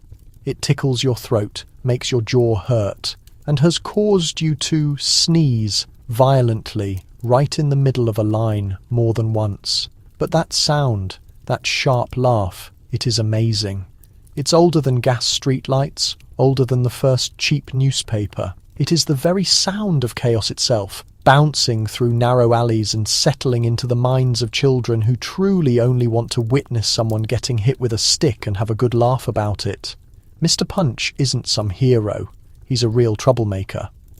But in a life filled with regulations, schedules, and constant advice about sitting straight, there's a deep pleasure in a little puppet who throws sausages at figures of authority. You learned this entire craft from an old man named Felix, who used to set up his stage by the docks. He told you, "Timing, son, that's the key. Timing and keeping your sausages under control." You weren't certain if he was joking, but you've repeated those words to yourself before every single performance since then. The audience's rhythm becomes your perfect beat. You listen closely for the little giggles, the sudden intakes of breath, the slightly delayed applause from the youngest kids at the very end. Your puppets dance to that specific music. Punch's strangely shaped nose nods up and down in sync with the laughter. Judy's hand connects just at the right moment. The crocodile always gets a second curtain call if the children shout loud enough for it. Back behind the safety of the curtain, you're utterly drenched, sweating right through your clothes. Your shoulders are throbbing. The swazzle has made your gums quite sore. But your hands keep moving with a kind of second nature, like a musician who no longer has to think about the instrument. It is total mayhem, but with a precise plan. And while it may look like absolute nonsense to any random person passing by, you know exactly what your objective is. You are controlling the emotional intensity of the scene. You are the one guiding the feeling. You are narrating a drama with processed meat, a screechy noise, and a puppet that looks like a crazy turnip wearing a fool's costume. The greatest reward? For a glorious 10 minutes, everyone completely forgets their troubles. A housemaid forgets the mountain of laundry waiting to be washed. A chimney cleaner stops coughing long enough to genuinely laugh. A little girl in used boots with holes in the toes squeals with pure joy, like royalty. And even the serious-looking men from the accounting firm crack a small smile just before they hurry off, pretending they never stopped at all. And you, totally unseen behind the cloth, hear every single bit of it. Sometimes you sneak in your own personal little jokes, Mr. Punch making fun of the Prime Minister, or Judy announcing she is leaving to become a rocket scientist. The grown-ups catch those ones. They quietly snicker to themselves. They drop a copper coin into your donation tin, not for the performance itself, but for the inside joke hiding just beneath the surface. On good days, you earn enough money to cover dinner, a draft beer, and a piece of hard cheese to share with the neighbourhood cat who guards your puppet box all night. On truly great days, someone hires you for a birthday gathering or a summer garden event. You bring the entire collection: Punch, Judy, the baby crocodile, the policeman, the hangman, even the ghost. Yes, there is a ghost now. You created him for Halloween and couldn't bear to retire him. Your puppets are stitched up, frayed, and are missing a button or two, but each one has a distinct sound you developed, a specific movement that is entirely their own. They live inside a wooden chest that smells strongly of cedar, dust, and perspiration. When you lift the lid, it is like unsealing an old children's book that has been shouted out loud instead of quietly read. You have stopped keeping track of the total number of shows you have done, but you can always recall the memorable ones. The day the boy with the injured eye sat right up front and laughed louder than anyone else. The day the elderly woman on crutches said, "I haven't heard that sound since my own brothers were kids."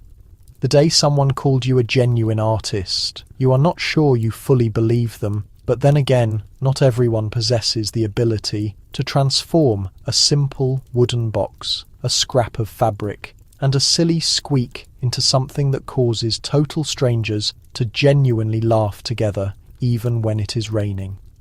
And tomorrow you will start the whole process over again, because in a city filled with smoke and sadness, Mr. Punch always gets the last laugh. Adults turn their heads and hold back grins. The baker's helper shrieks with laughter. Somebody toward the rear echoes every phrase a beat too slow, like delayed thunder with the hiccups. You've run through this act countless times, yet it's always different. The audience moulds the narrative. When they applaud the constable, he triumphs. When they jeer, he takes a beating with the stick. One time, an inebriated lawyer insisted Punch stand trial, and you created an impromptu courtroom spectacle that ran 15 minutes and concluded with the magistrate getting crushed by a chain of sausages. You don't simply present the tale, you grapple with it. The character voices exact a price. You employ a swazzle, a miniature metal and reed device wedged against your palate to produce Punch's signature shriek. It scratches your throat, exhausts your jaw, and has triggered violent sneezing fits, mid-performance on multiple occasions. But, oh, that noise, that wild cackle. It predates Gaslight, predates the penny newspapers. It's mischief's own voice, bouncing through narrow passages and into the souls of youngsters who simply crave watching someone whacked with a stick and finding it hilarious. Mr. Punch isn't a champion, he's trouble incarnate. Yet in an existence drowning in regulations, timepieces and sermons about proper bearing, there's something profoundly gratifying about a marionette who hurls sausages at those in power. You acquired the craft from a fellow named Felix who performed near the waterfront. He told you, tempo, son. Everything hinges on tempo and sausage management. You couldn't tell if he meant it seriously, but you've recited those words before each performance ever since. The audience's pulse becomes your rhythm keeper. You tune into the snickers, the sharp intakes of breath, the belated applause from toddlers in the rear. Your marionettes dance to that soundtrack. Punch's bent nose bounces in sync with amusement. Judy's strike connects not one moment prematurely. The crocodile consistently earns a callback if the children chant with sufficient vigour. Beyond the curtain, you're drowning, perspiring through your shirt collar. Your joints throb. The swazzle has abraded your mouth tissue raw. Yet your movements flow with a sort of ingrained instinct, like a violinist who's stopped thinking about the instrument. It's pandemonium with structure. And though it might appear like foolishness to someone passing by, you understand precisely what you're executing. You're controlling the pacing, you're steering feeling, you're spinning a tale with sausages, a shrill voice, and a marionette resembling a crazed root vegetable in fool's clothing. The finest moment. For 10 solid minutes, everyone loses themselves. A housemaid forgets the mountain of linens awaiting scrubbing. A chimney sweep quits hacking long enough to chuckle. A small girl in inherited boots with worn-through soles squeals like nobility. And even the severe-looking gentlemen from the accounting office grin just slightly before rushing off, acting like they never paused. And you, concealed behind the fabric, absorb it all.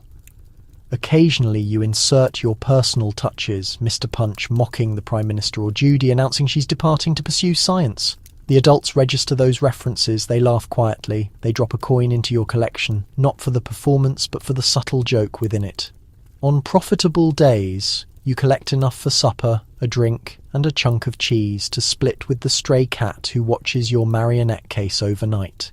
On exceptional days, someone contracts you for a birthday celebration or a lawn party. You transport the complete ensemble: Punch, Judy, infant, crocodile, constable, executioner, even the spectre. Yes, there's a phantom now. You introduced him last Halloween and couldn't bring yourself to retire him. Your marionettes are mended, threadbare, and lacking fasteners, but each possesses a voice. You developed a gesture that belongs exclusively to them. They reside in a chest smelling of cedar, powder, and perspiration.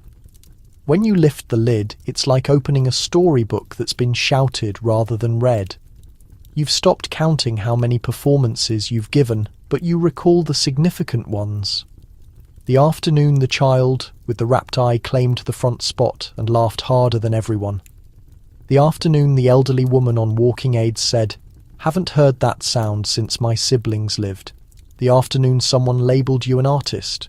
You're uncertain if you accept it, but then again, not everyone can transform a timber box, some fabric, and a squeal into something that makes strangers laugh collectively in wet weather.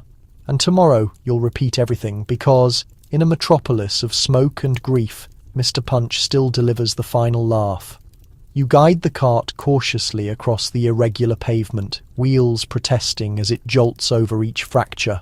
The timber panels vibrate slightly, and within, under the canvas and rope, your prize waits, a cumbersome, angular contraption of dark wood, brass and glass, your portable partner, your profession, your sustenance. You're a street photographer with a travelling dark room, not the prestigious sort with a studio and plush drapes, not the portrait artist who captures aristocratic women in lace beside potted greenery. You're the variety who pursues the illumination, establishes position on intersections, in commons, outside manufacturing plants, when the lunch signal sounds, providing immediate keepsakes for several loose coins. You locate your station near the train depot, where sweethearts separate, military men embark, and every third individual appears to require a face worth preserving. You extend your timber tripod, clean the lens with your shirt tail, and pause. It requires little time. Can you photograph pairs? The young woman inquiring scarcely acknowledges you, her covered hand clasped firmly with the gentleman alongside her. They position themselves rigid and anxious, the sort of bearing reserved for both photographs and memorial services. You acknowledge. You motion toward the painted scenery mounted behind your arrangement, an aged curtain showing a dignified garden somewhat bleached from exposure and years. They regard it as though it might grant them distinction or tranquility. You direct them into position, hands clasped, faces ahead, eyes somewhat elevated. You've discovered the secret to a strong resemblance isn't in the apparatus, it's in how you capture the instant just sufficiently for the narrative to crystallize. You raise the dark fabric and duck under it, manipulating the bellows, verifying the illumination. The sun emerges just adequately through the overcast sky. You insert the plate, suspend your breathing. Click. Motion becomes recollection. The transformation isn't immediate. Not quite. You request they remain as you withdraw into the rear of your cart, your portable sanctuary. It's scarcely adequate to hunker in, and it reeks of compounds, moist timber, and time compressed. In the crimson radiance of your protective light, you measure precisely. Developer, stabilizer, wash. The shallow pan ripples, a countenance materializes, too precisely, gentle and somewhat astonished, as if they hadn't anticipated success. You've accomplished it once more. You've preserved something authentic. You emerge with the completed photograph, still moist and smelling of sharp chemicals. They inhale softly, beam and place several coins into your hand. She conceals the picture in her purse as though it's something holy. By this point, a modest queue has assembled. A young lad, soiled knees and everything, gripping a worn coin. An elderly lady with a starched bonnet and expectant expression. A duo of seamen, boisterous and cursing, who guarantee they'll remain motionless if you make us appear we're not fools. You grin. You understand better than to guarantee that each countenance represents a narrative, and each photograph transforms into a memento. Someone didn't realize they required until they witnessed its surface from your pan like a recollection emerging. You're not merely a photographer, you're a collector of spirits. And this container of mechanisms and glass, it's your snare.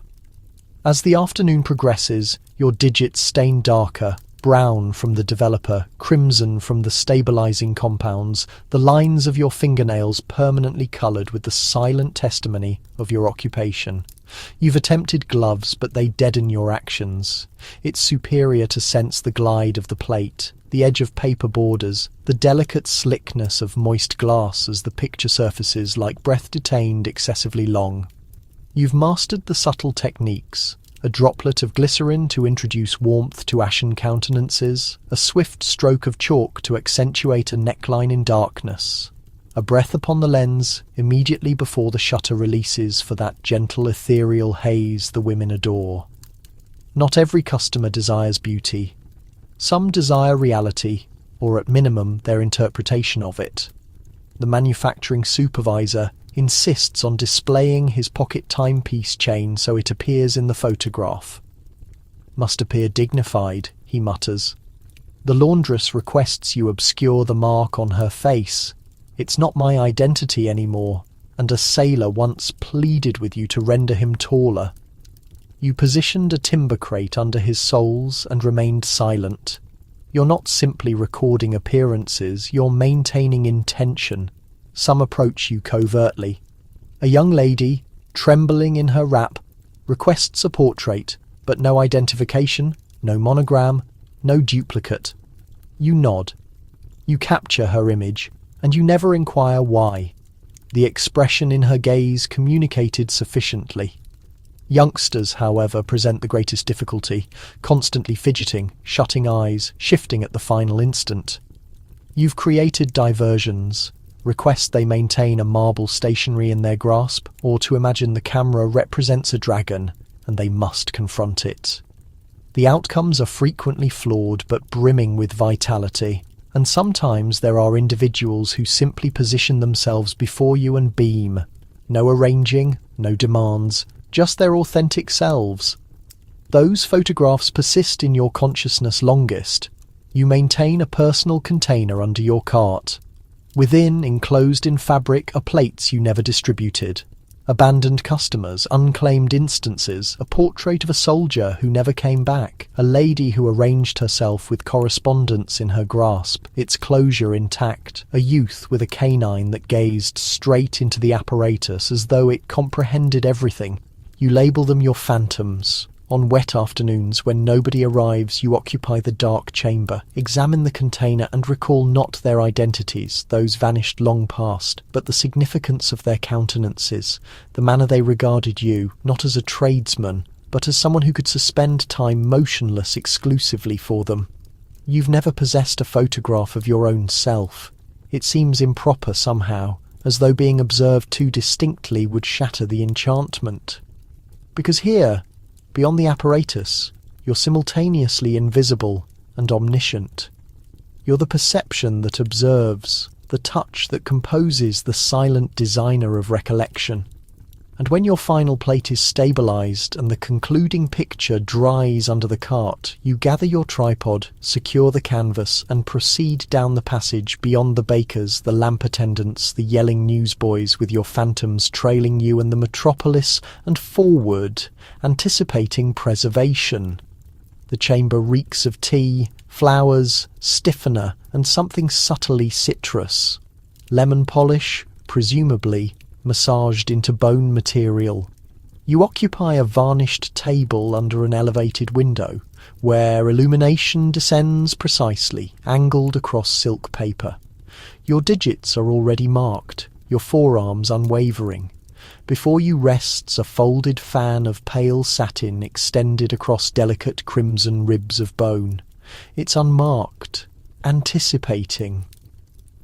You're a fan decorator, and this fan constitutes your surface. not a surface in the conventional meaning. There's no clemency here. One error of the implement and the complete work is destroyed.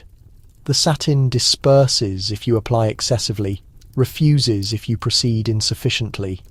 Every stroke must be flawless initially. The fan's proprietor is a lady of substantial means, naturally. Nobody else commissioned such objects.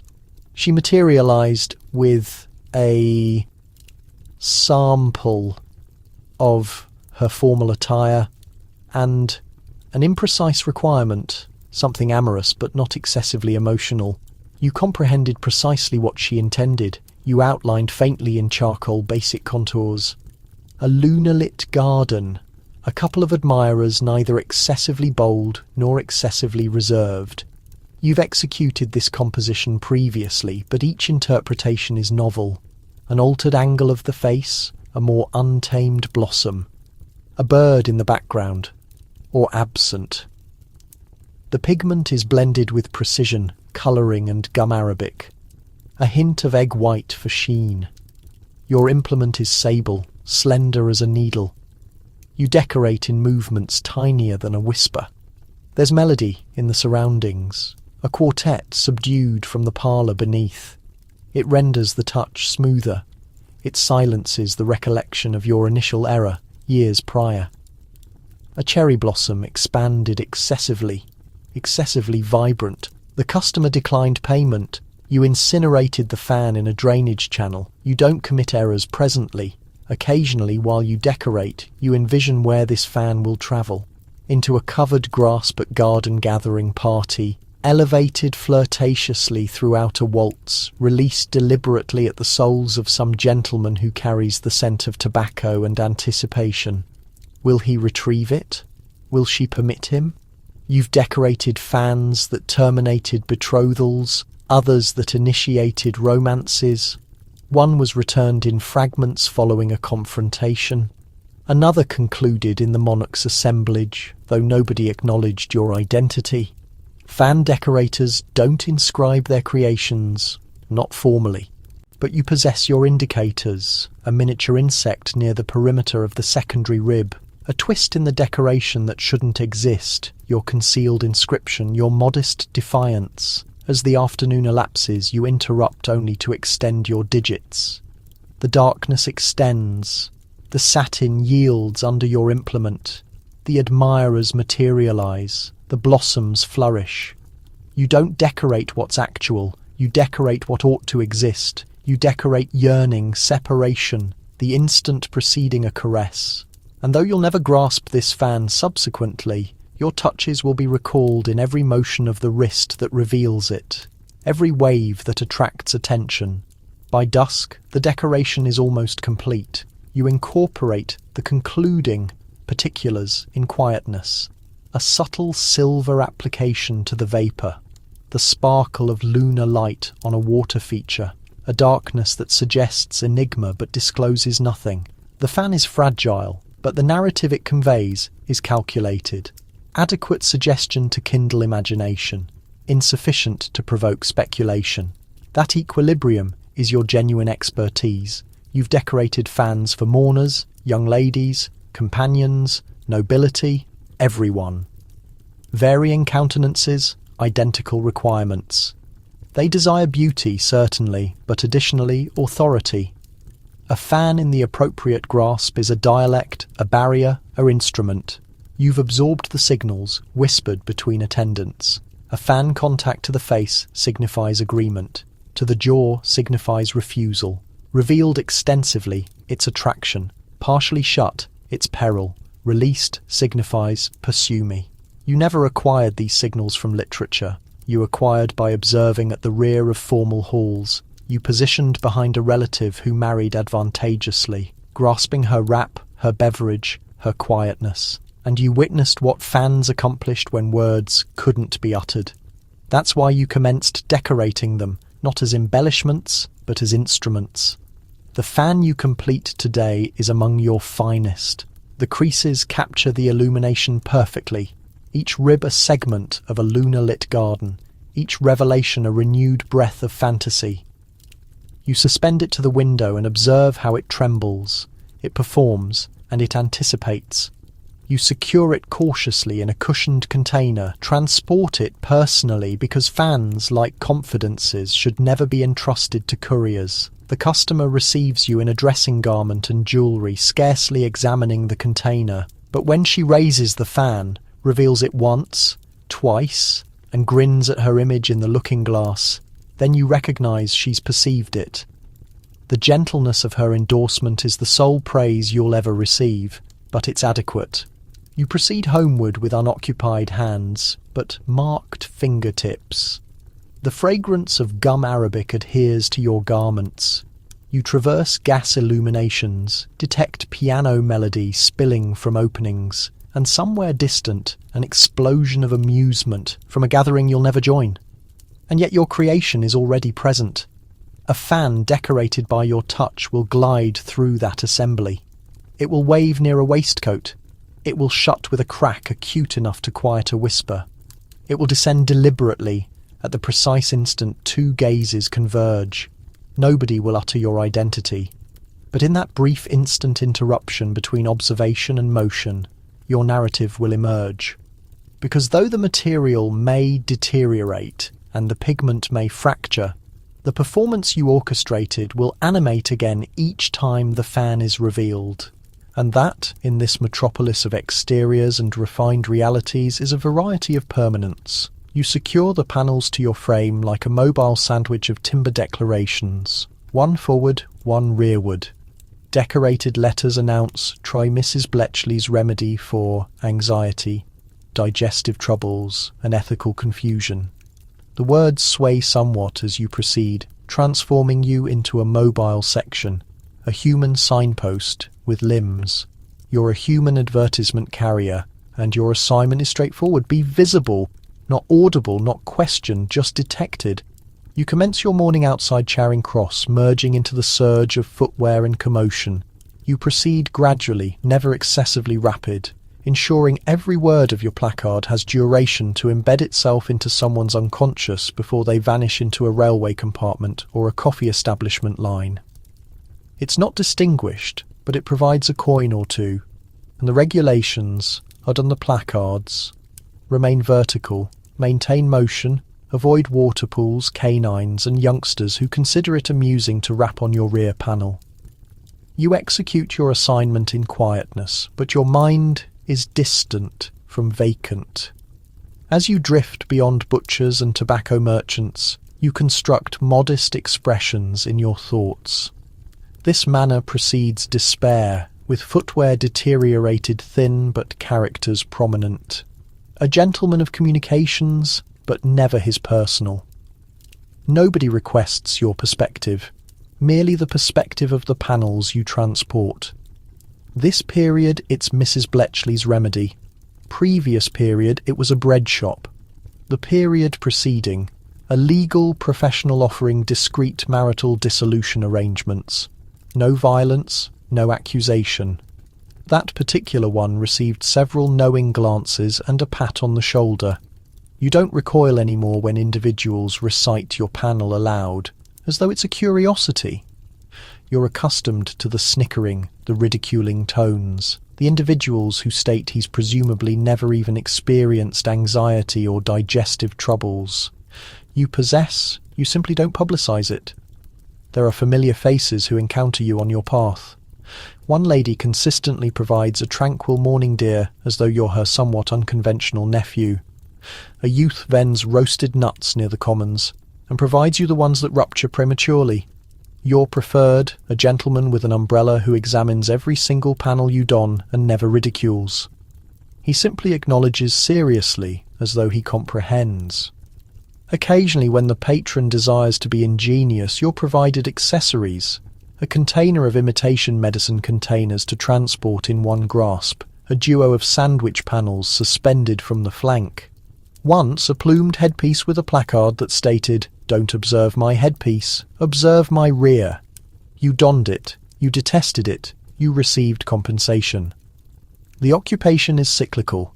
In precipitation, the panels distort. In gusts, they function as canvas. In warmth, They adhere to your rear like additional epidermis. You've possessed fasteners rupture, declarations peel. Even a canine relieved itself on your lower leg mid-advertisement. But still you materialize. You proceed, you publicize. Because as peculiar as it appears, there's something peculiarly respectable in being reliable, even if it's merely as an advertisement with footwear. And you've acquired something no placard can instruct. Individuals observe you, even if they feign otherwise. You discover your pace by midday. That's when the passages are most populated. Vendors yelling, equines clattering, establishment entrances oscillating open and closed with a cadence that seems almost like respiration. And you, positioned somewhere intermediate, oscillating somewhat under the burden of your communication. Mrs. Bletchley's remedy for a more refined digestion. Someone snickers. You maintain motion. The placard protests as you advance. You've acquired to attend to it, not merely for splinters or movements, but for cadence. Every advertisement possesses a noise, an oscillation, a tempo. You proceed to it. If you don't, the burden distributes incorrectly. The rear panel rebounds against your vertebrae. The front angles into your knees. You transform into portion of the framework. You previously felt humiliated by it, this mobile function as human emphasis. But following a duration, something transforms. You cease considering yourself as the communication. You commence considering yourself as the border. Ultimately, the cobbler placard doesn't covet the footwear, it merely elevates them. Some afternoons you exchange panels. Midway through, your employer provides you a fresh arrangement, Mother Pence's pigment, dark as your remorse. You chuckle. It's a superior laugh than yesterday's dental remedy retaliates. You secure it and advance toward the Strand, where additional gazes wander. Then a youngster poses the inquiry you receive at minimum once weekly. Do you ever examine your personal placards? You grin and acknowledge. Naturally, I transport them, don't I? She contemplates that, grimaces as though it's excessively evident to be intriguing, then bounds away. But it persists in your thoughts. Do you accept the placards? Have you ever acquired a remedy? Attended the pastry establishment? Transmitted a confidential dissolution correspondence to the gentleman in the crimson garment on Cork Street? Negative. And yet you've marketed them entirely. With your quietness, you commence to detect configurations. Which declarations earn coins deposited into your garment receptacle? Which ones trigger individuals to traverse the passage without regarding you? The most detrimental panels are the ones excessively ingenious by considerable measure. Nobody examines a jest in haste. The superior brief, prominent, unapologetic bread that doesn't contradict. That particular one rendered a butcher laugh so intensely he provided you an entire shilling. By twilight, the pigment commences to deteriorate around the perimeters. The fasteners excavate into your frame. You sense like a mobile gravestone. By the duration, you restore the panels to the repository shed beyond the printing establishment. You rotate your frame, extend your vertebrae. You're merely a gentleman again, no longer a phrase. And yet, as you proceed homeward, something persists. You examine the openings you traversed earlier, now radiating with gas illumination at the individuals consuming nourishment you publicized, examining papers you once donned, and you comprehend today in some modest manner. You moulded the passage, not as a speaker, not as a composer, but as the tranquil mobile interruption between the metropolis's phrases. And tomorrow you'll constitute another one. The workspace reeks of floral powder and deteriorated aspiration. You occupy by the opening in a diminished chair with a circle of cord encircled around your digits and a collection of fibres arranged in your grasp. The illumination is insufficient today, but your vision is accustomed to exertion. You don't require much to execute your occupation. You're a tassel creator, and your existence is one of coils, fastenings, and fibres that must never entangle. The chime above the establishment entrance hasn't resonated in intervals, but that's typical. Your profession doesn't demand attention. It's tranquil, decorative, covertly indispensable. Nobody notices fringe until it becomes essential. The moment you look for them, they appear in every corner. They hang from drawing room curtain pulls, they sway on key fobs and door handles, they are sewn onto the edges of pillows, coats, lampshades, and opera programme markers.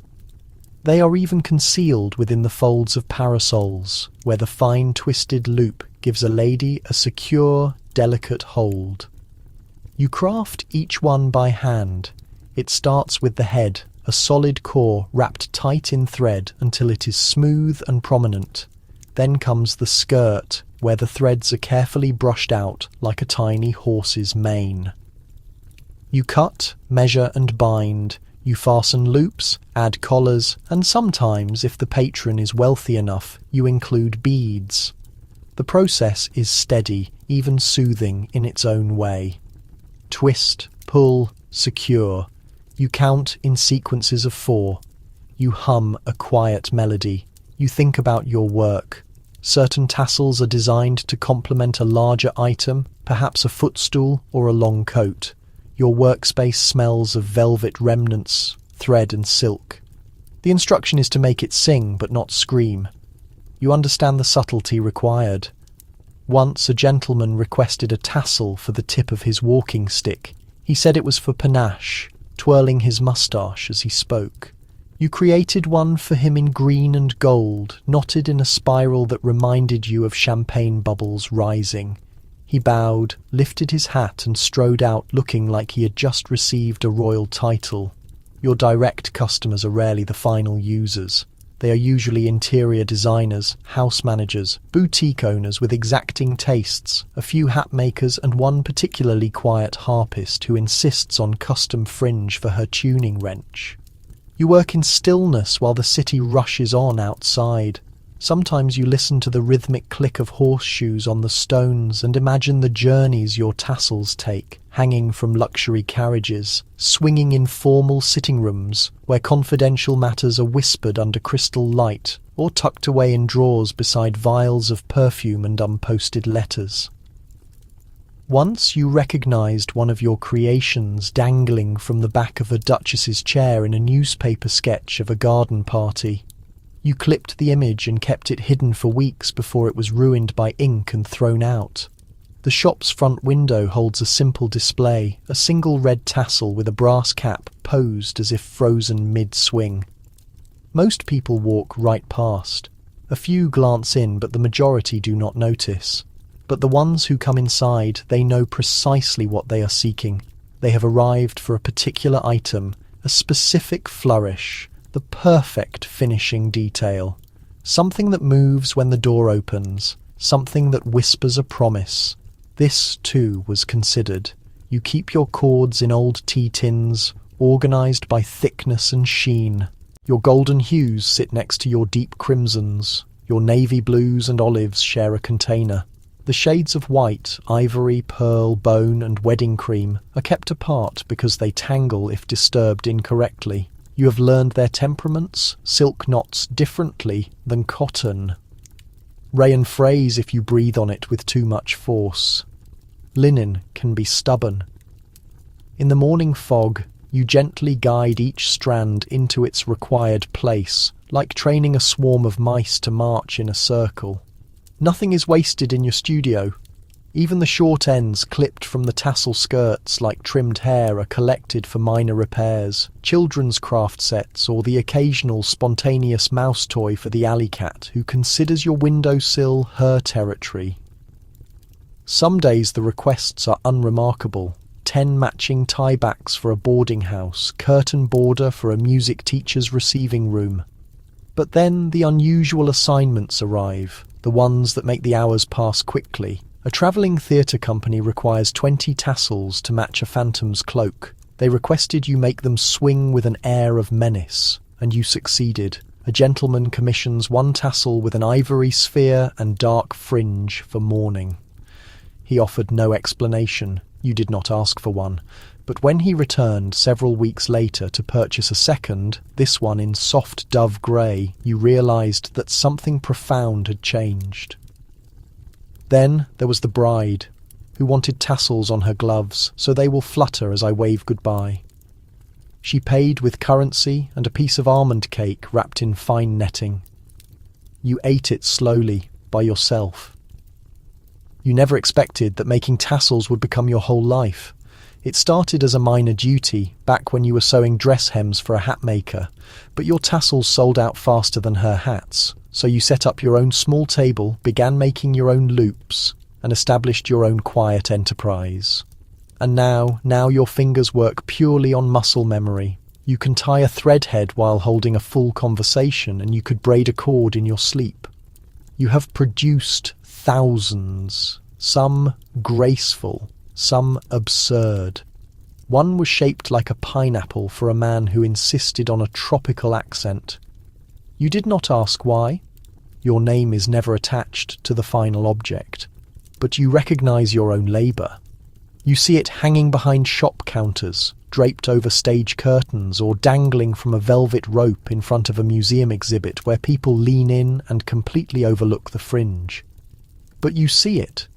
You walk past, feeling a quiet pride, and think, that piece is mine. It seems odd, perhaps, to dedicate yourself to crafting something that exists solely to hang, to embellish, to move gently. But in this unyielding, smoky city, where edges are sharp, and words are often even sharper, your work introduces softness, motion, a subtle suggestion of festivity, remembrance, or dignity.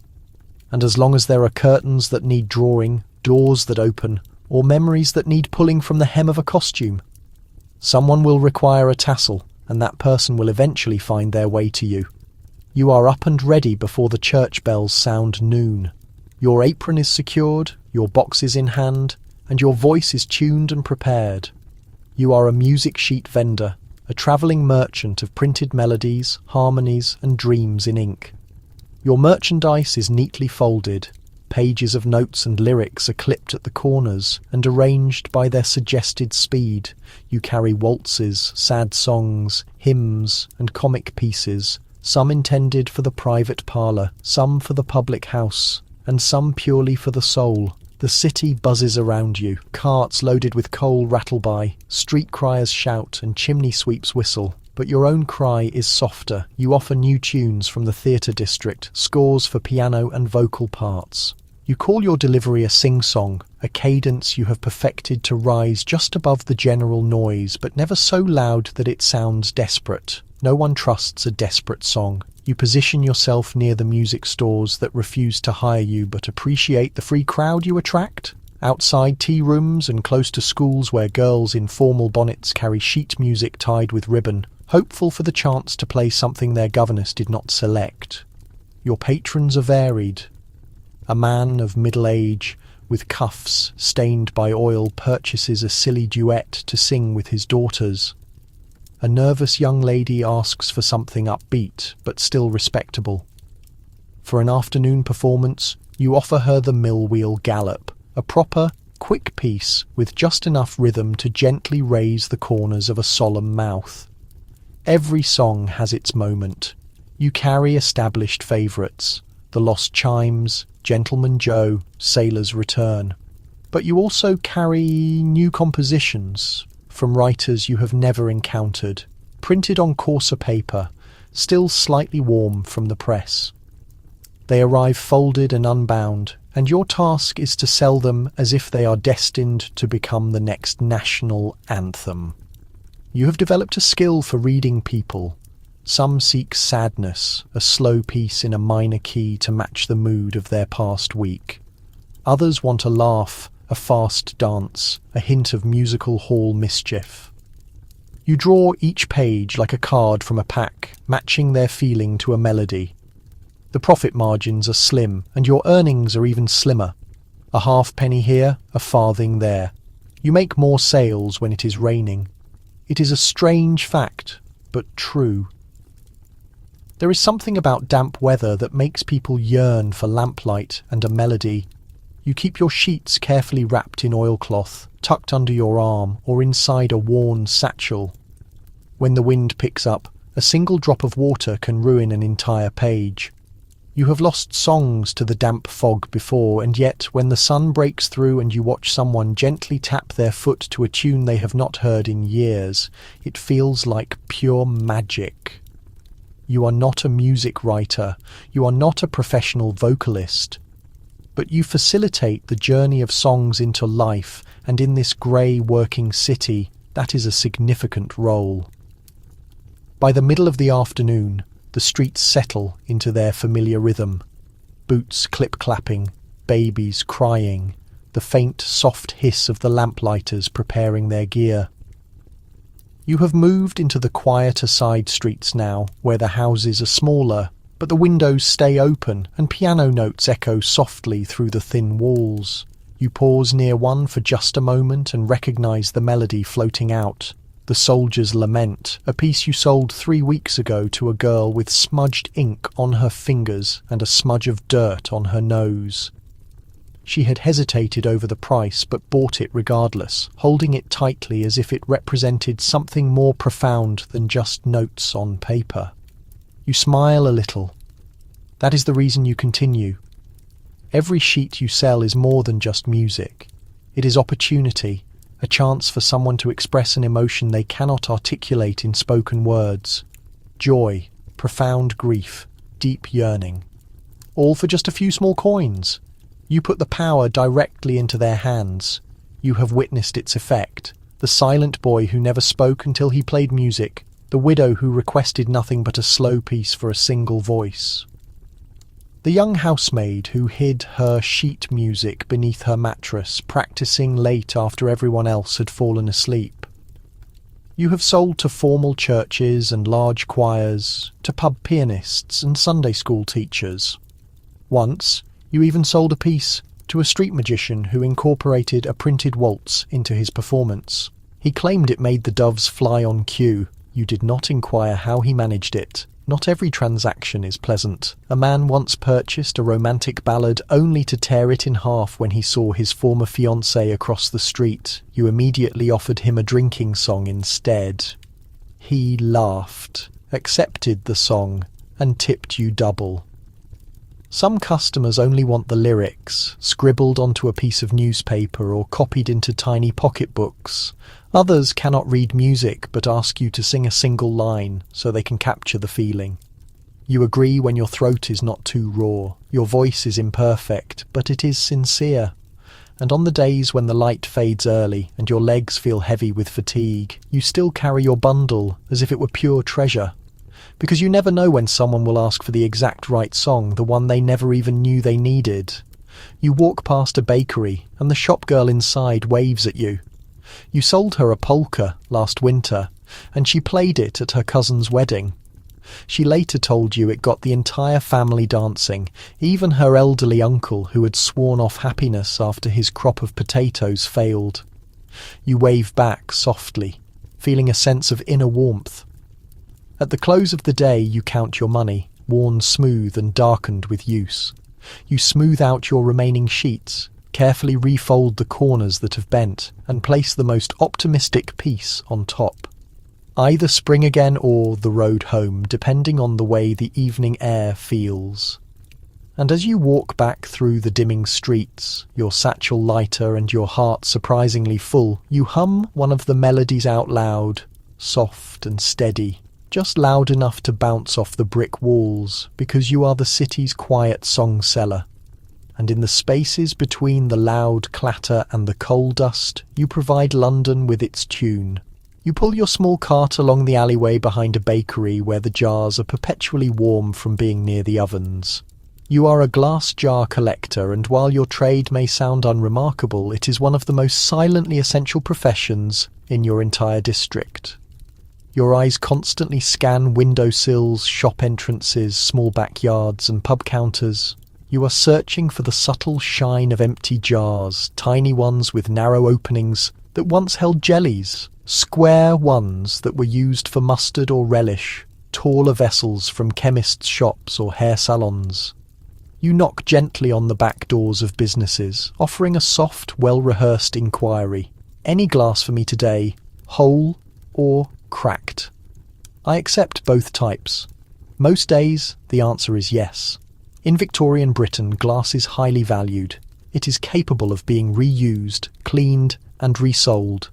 But few people want the trouble of repurposing it themselves, and even fewer want to risk storing broken jars that could break further under their touch. That is your purpose. You gather, organise, clean, and remarket, operating like a discreet agent in the commerce of everyday necessities. This morning you have already collected 3 vinegar jars, 1 sugarloaf pot, and a strange round-bottomed flask from a tailor who said it once held something that should not be smelled. You respected his warning. Back at your home, your small shed is a treasure house of glass.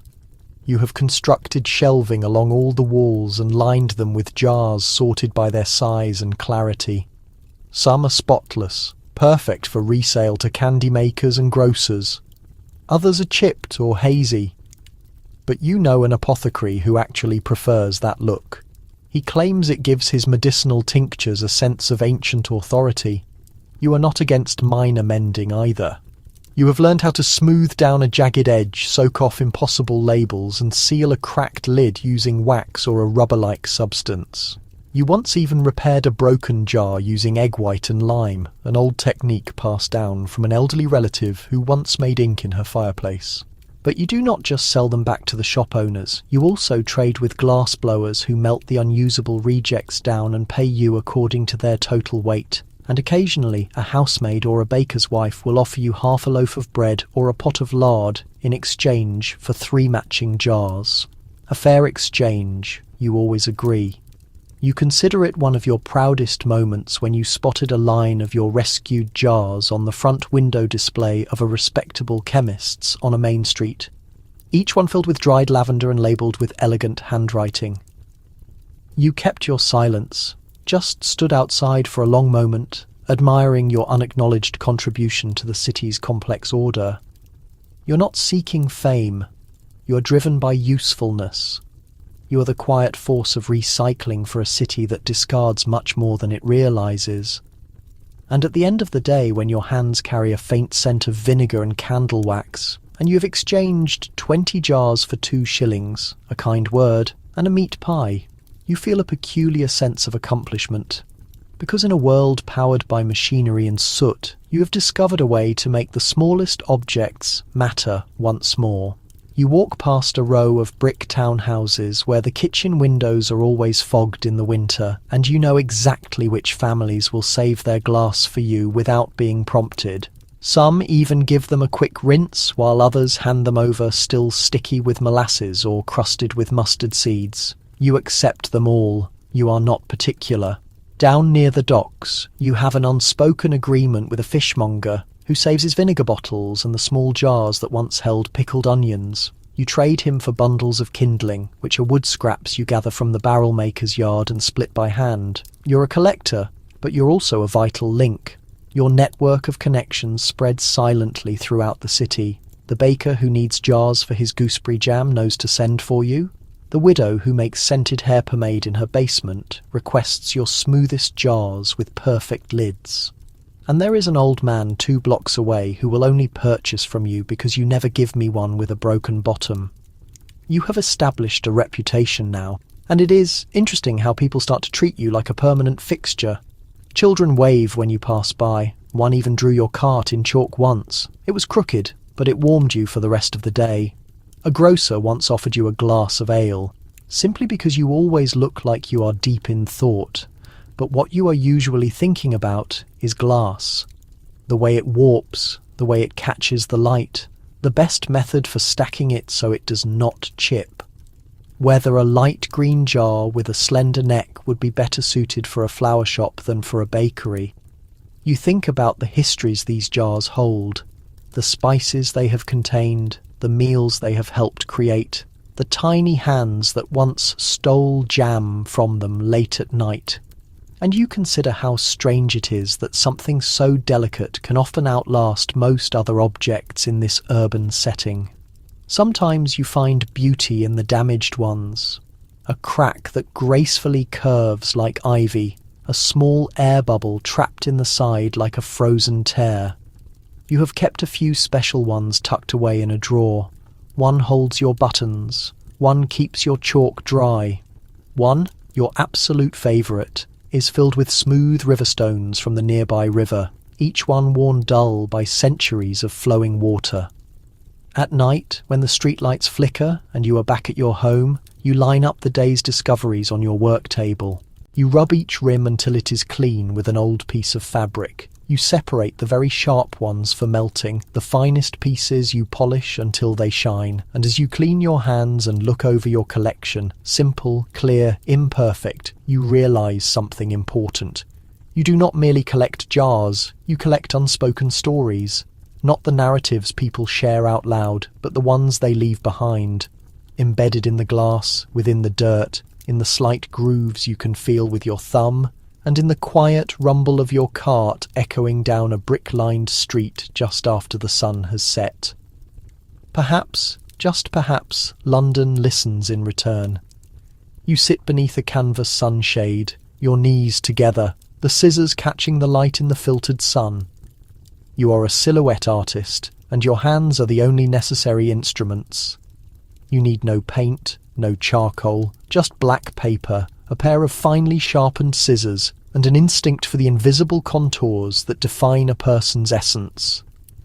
Your small booth is positioned at the edge of the public path, sometimes near the great exhibition hall, or occasionally outside the theatre where couples walk by in their finest clothes, their faces warm from drinking wine or from the wind. They pause, intrigued. Then they take a seat. "Just your profile, madam," you instruct softly, angling the wooden chair toward the most favourable light. The skill lies in not making them feel awkward. Self-assurance is the main element, your own confidence, not theirs. They sit still. You glance once, then again. Then the blades begin their work. Snip, arc, slice. There is no moment of doubt, no preliminary sketches. You cut directly from what your eye sees to what your hand produces. A single error and the paper must be thrown away. But you rarely make a mistake anymore. You know how to imply a chin with a gentle drop, a coiled lock of hair with a quick wrist movement, the fold of a woman's hat, the fullness of a man's necktie. Every careful cut conveys more than mere outline. It captures identity. Within a minute or two, the profile is complete. The final product is a fragile black cutout, starkly contrasted against the cream-coloured backing paper. You affix it, resulting in a side-facing portrait that somehow reveals more of the person than a large oil painting ever could. They always catch their breath. "Oh, that truly is me." You offer them a second copy at a reduced price. People often want one for a sweetheart or for their mother. You have watched women gently hold the silhouette as if it were a cherished locket. You have seen many men try to appear nonchalant while tucking it into the pocket of their waistcoat. You do not speak much as you work. Words can disrupt the rhythm, but you listen intently. You hear the expressions of flattery, the shared worries, the small life stories they offer as you cut. One woman confided in you about a fiancé who was lost at sea. She asked if you could create his likeness from only her memory. You attempted it. She cried. You have cut profiles of children, soldiers, flower sellers, clowns, and once a small dog. Some people dismiss silhouettes as inexpensive portraits, but you know the truth. They are instant family keepsakes. In the evenings, your fingertips are darkly stained from handling so much of the paper. You sit by the window of your tiny rented room, the candle light flickering, and go through the stack of the day's work. Some pieces you made at the request of a customer, others you created from memory after someone interesting walked past your booth. You refer to these as your ghost cuts, faces that captured your interest. Shapes that remained in your mind long after the person was gone. You temporarily pin the most striking ones to the wall, watching your personal gallery expand. A young chimney sweep with a crooked hat, a widow with a sharp nose, a girl laughing with hair like seaweed. They feel like company, though they never make a sound. Sometimes a person returns days later, clutching their silhouette as if it were concrete proof that they exist. One man told you he used it as part of his marriage proposal. A child framed hers for a school prize. And an old gentleman with a stiff collar once came back, holding his cutout like precious metal. "She has passed away," he whispered, "but I still have this part of her. Thank you." You simply nodded. There was nothing more that could be said. You have never owned a permanent shop. Your studio is anywhere the light falls well, next to water fountains, under park arches, in borrowed corners. At public events, when rain begins to fall, you put your blades away and take shelter under awnings, quietly watching the umbrellas move like black beetles. Every once in a while, a passerby scoffs openly. "What good is paper art?" they mutter. "It is just a temporary novelty." You offer no reply. You simply continue cutting, because you understand better than almost anyone else. Shadows can sometimes be more truthful than actual faces. There is a specific kind of power in a profile view. It conceals almost every expression, yet it reveals just enough to matter. A defiant chin, a sloped nose, a composed mouth. You have developed the ability to read people not by what they openly present, but by what they offer when they believe they are not being observed. And is not that the very heart of the city itself? So much is concealed, so much is only hinted at. You conclude your day with a final cut, your own profile. You have done it 100 times, and each one is different. Some days the lines are soft, others sharply defined. You mount it on the wall next to the others, not out of vanity, but as a reminder to yourself. Even those who choose to remain in the background deserve to be truly seen. The piece of shell feels cool against your thumb, rough with ridges and unassuming. But with your precise tools ready and your gaze steady, you begin the process of transformation. You are a cameo portrait engraver, and this thin piece of sea creature will soon become a prized possession for some woman.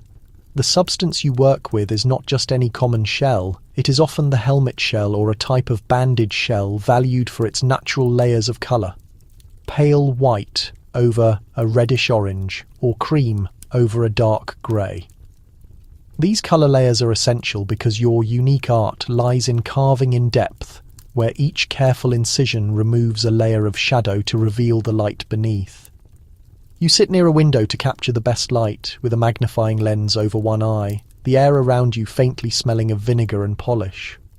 It requires many hours to carve a single cameo, and most of that time is spent hunched over, utterly motionless, taking breaths as lightly as if your own lungs might fracture the shell. The client, usually a woman of some wealth, provides either a small drawing, a miniature painting, or simply a description of the person. My daughter just reached 16 years of age. She has gentle eyes and always wears a braid over her left shoulder. Starting from those words, you begin, first the basic outline, then the graceful curve of the neck, the upward arch of the brow, the subtle curve of the lips held in a pose of reservation.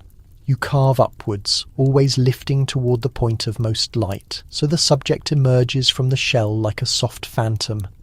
In Victorian Britain, cameos are more than just jewellery. They represent memory, social standing, and grief, all held in a small space. A young bride might wear the cameo of her mother. A widow might commission her late husband's profile to wear close to her heart. You have carved ancient Roman goddesses, idealised anonymous beauties, and even Queen Victoria herself, though always from a copied image, never from a live sitting. The most moving pieces, however, are the portraits of ordinary life. A midwife's deceased husband, a child lost to a sudden fever, a father remembered in his youthful prime, and, inevitably, romantic partners. So many lovers. Each tiny spiral of hair, each gentle slope of the nose, each fine lace collar is meticulously etched in low relief. The whole object speaks not only of physical form, but of deep emotion.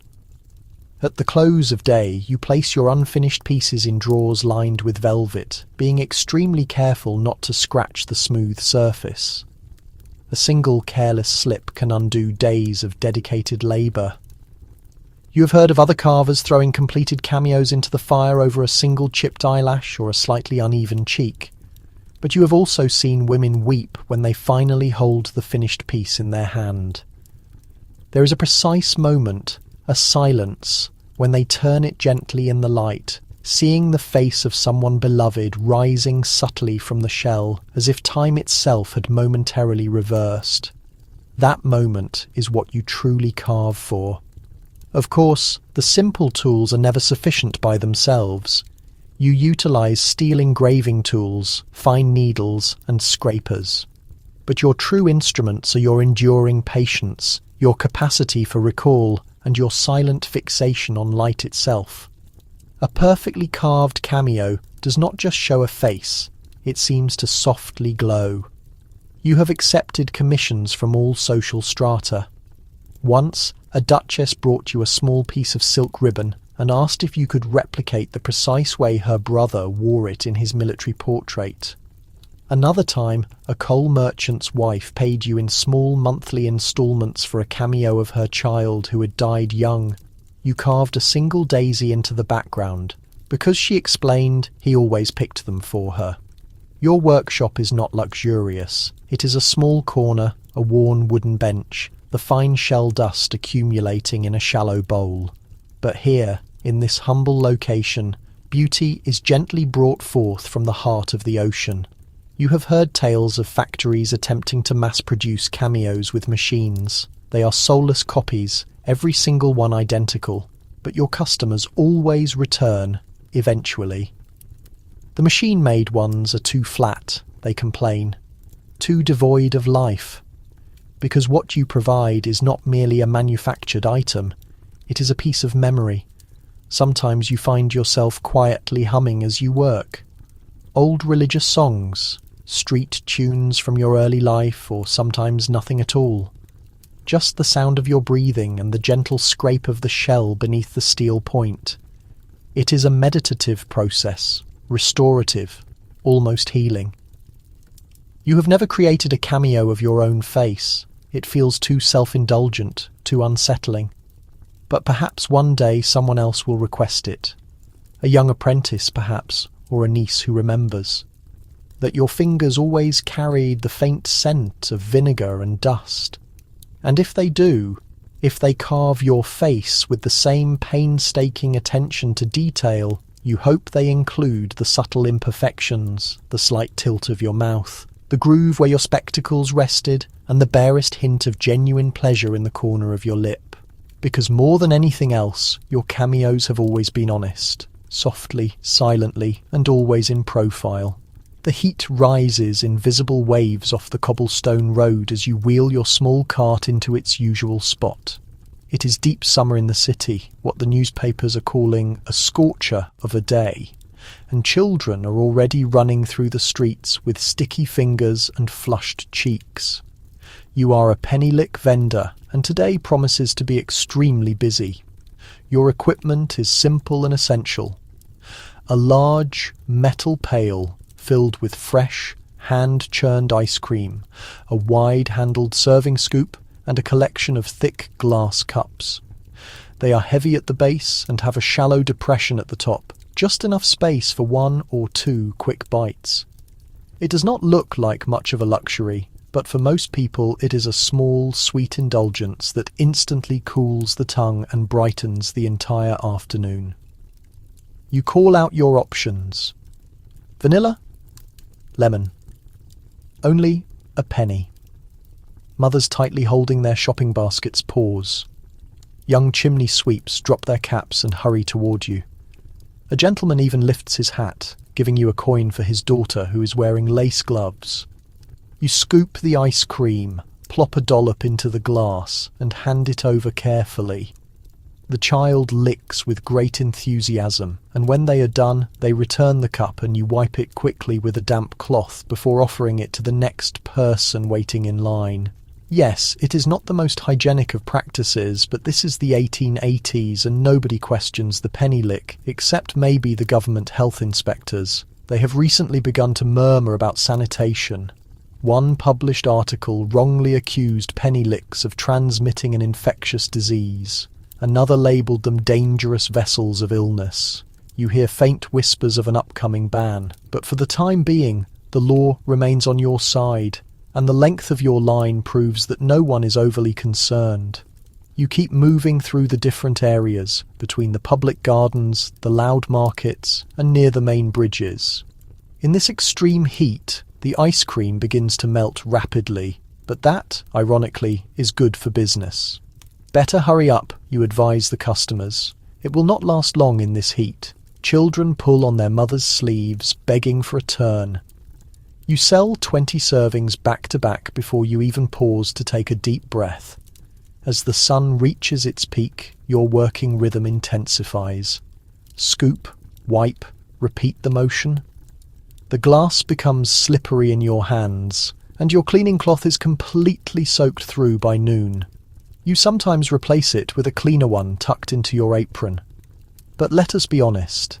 By the close of the day, every penny lick cup has touched dozens of mouths. You do not dwell on the thought, and neither do your customers. For them, it is the simple delight that matters most. The sharp, unexpected chill of the lemon, the slow, satisfying melt of the vanilla, the occasional rare hint of strawberry, if they are fortunate. Ice cream is not merely a sugary treat, it is a true wonder. It is cold, sweet, and exotically foreign. Imagine tasting snow right in the middle of summer. Of course, you hear the circulating rumours that some vendors skip the wiping step between licks, that they dangerously reuse batches that have already melted, that a single penny lick might be the last thing you ever taste. You simply roll your eyes. It is just a small quantity of cream and sugar, not a fatal disease. Still, times are certainly changing. You have begun to see cones wrapped in paper being sold by Italian vendors. No shared dish, no soggy rag. No waiting in line to return the cup. The wealthy class prefers them. They are cleaner, more refined. You are not entirely sure how you feel about this development. A part of you scoffs at the change, but another part knows deep down that your days in this trade are definitely numbered. The penny lick will soon be relegated to history. But for now, you still have your loyal returning customers. The boy with the scuffed leather boots who always requests just the rim of the cup. The woman who insists that lemon flavour cures all her headaches. The young couple who deliberately share a single lick and blush deeply every time they do it. You will keep pushing your cart forward for as long as the sun continues to shine brightly. And perhaps, one day, someone will remember you. Not your specific name, but the feeling of a glass cup warmed by their hand, and the wonderful brief taste of something cold and instantly gone from their tongue. Something incredibly simple, something widely shared.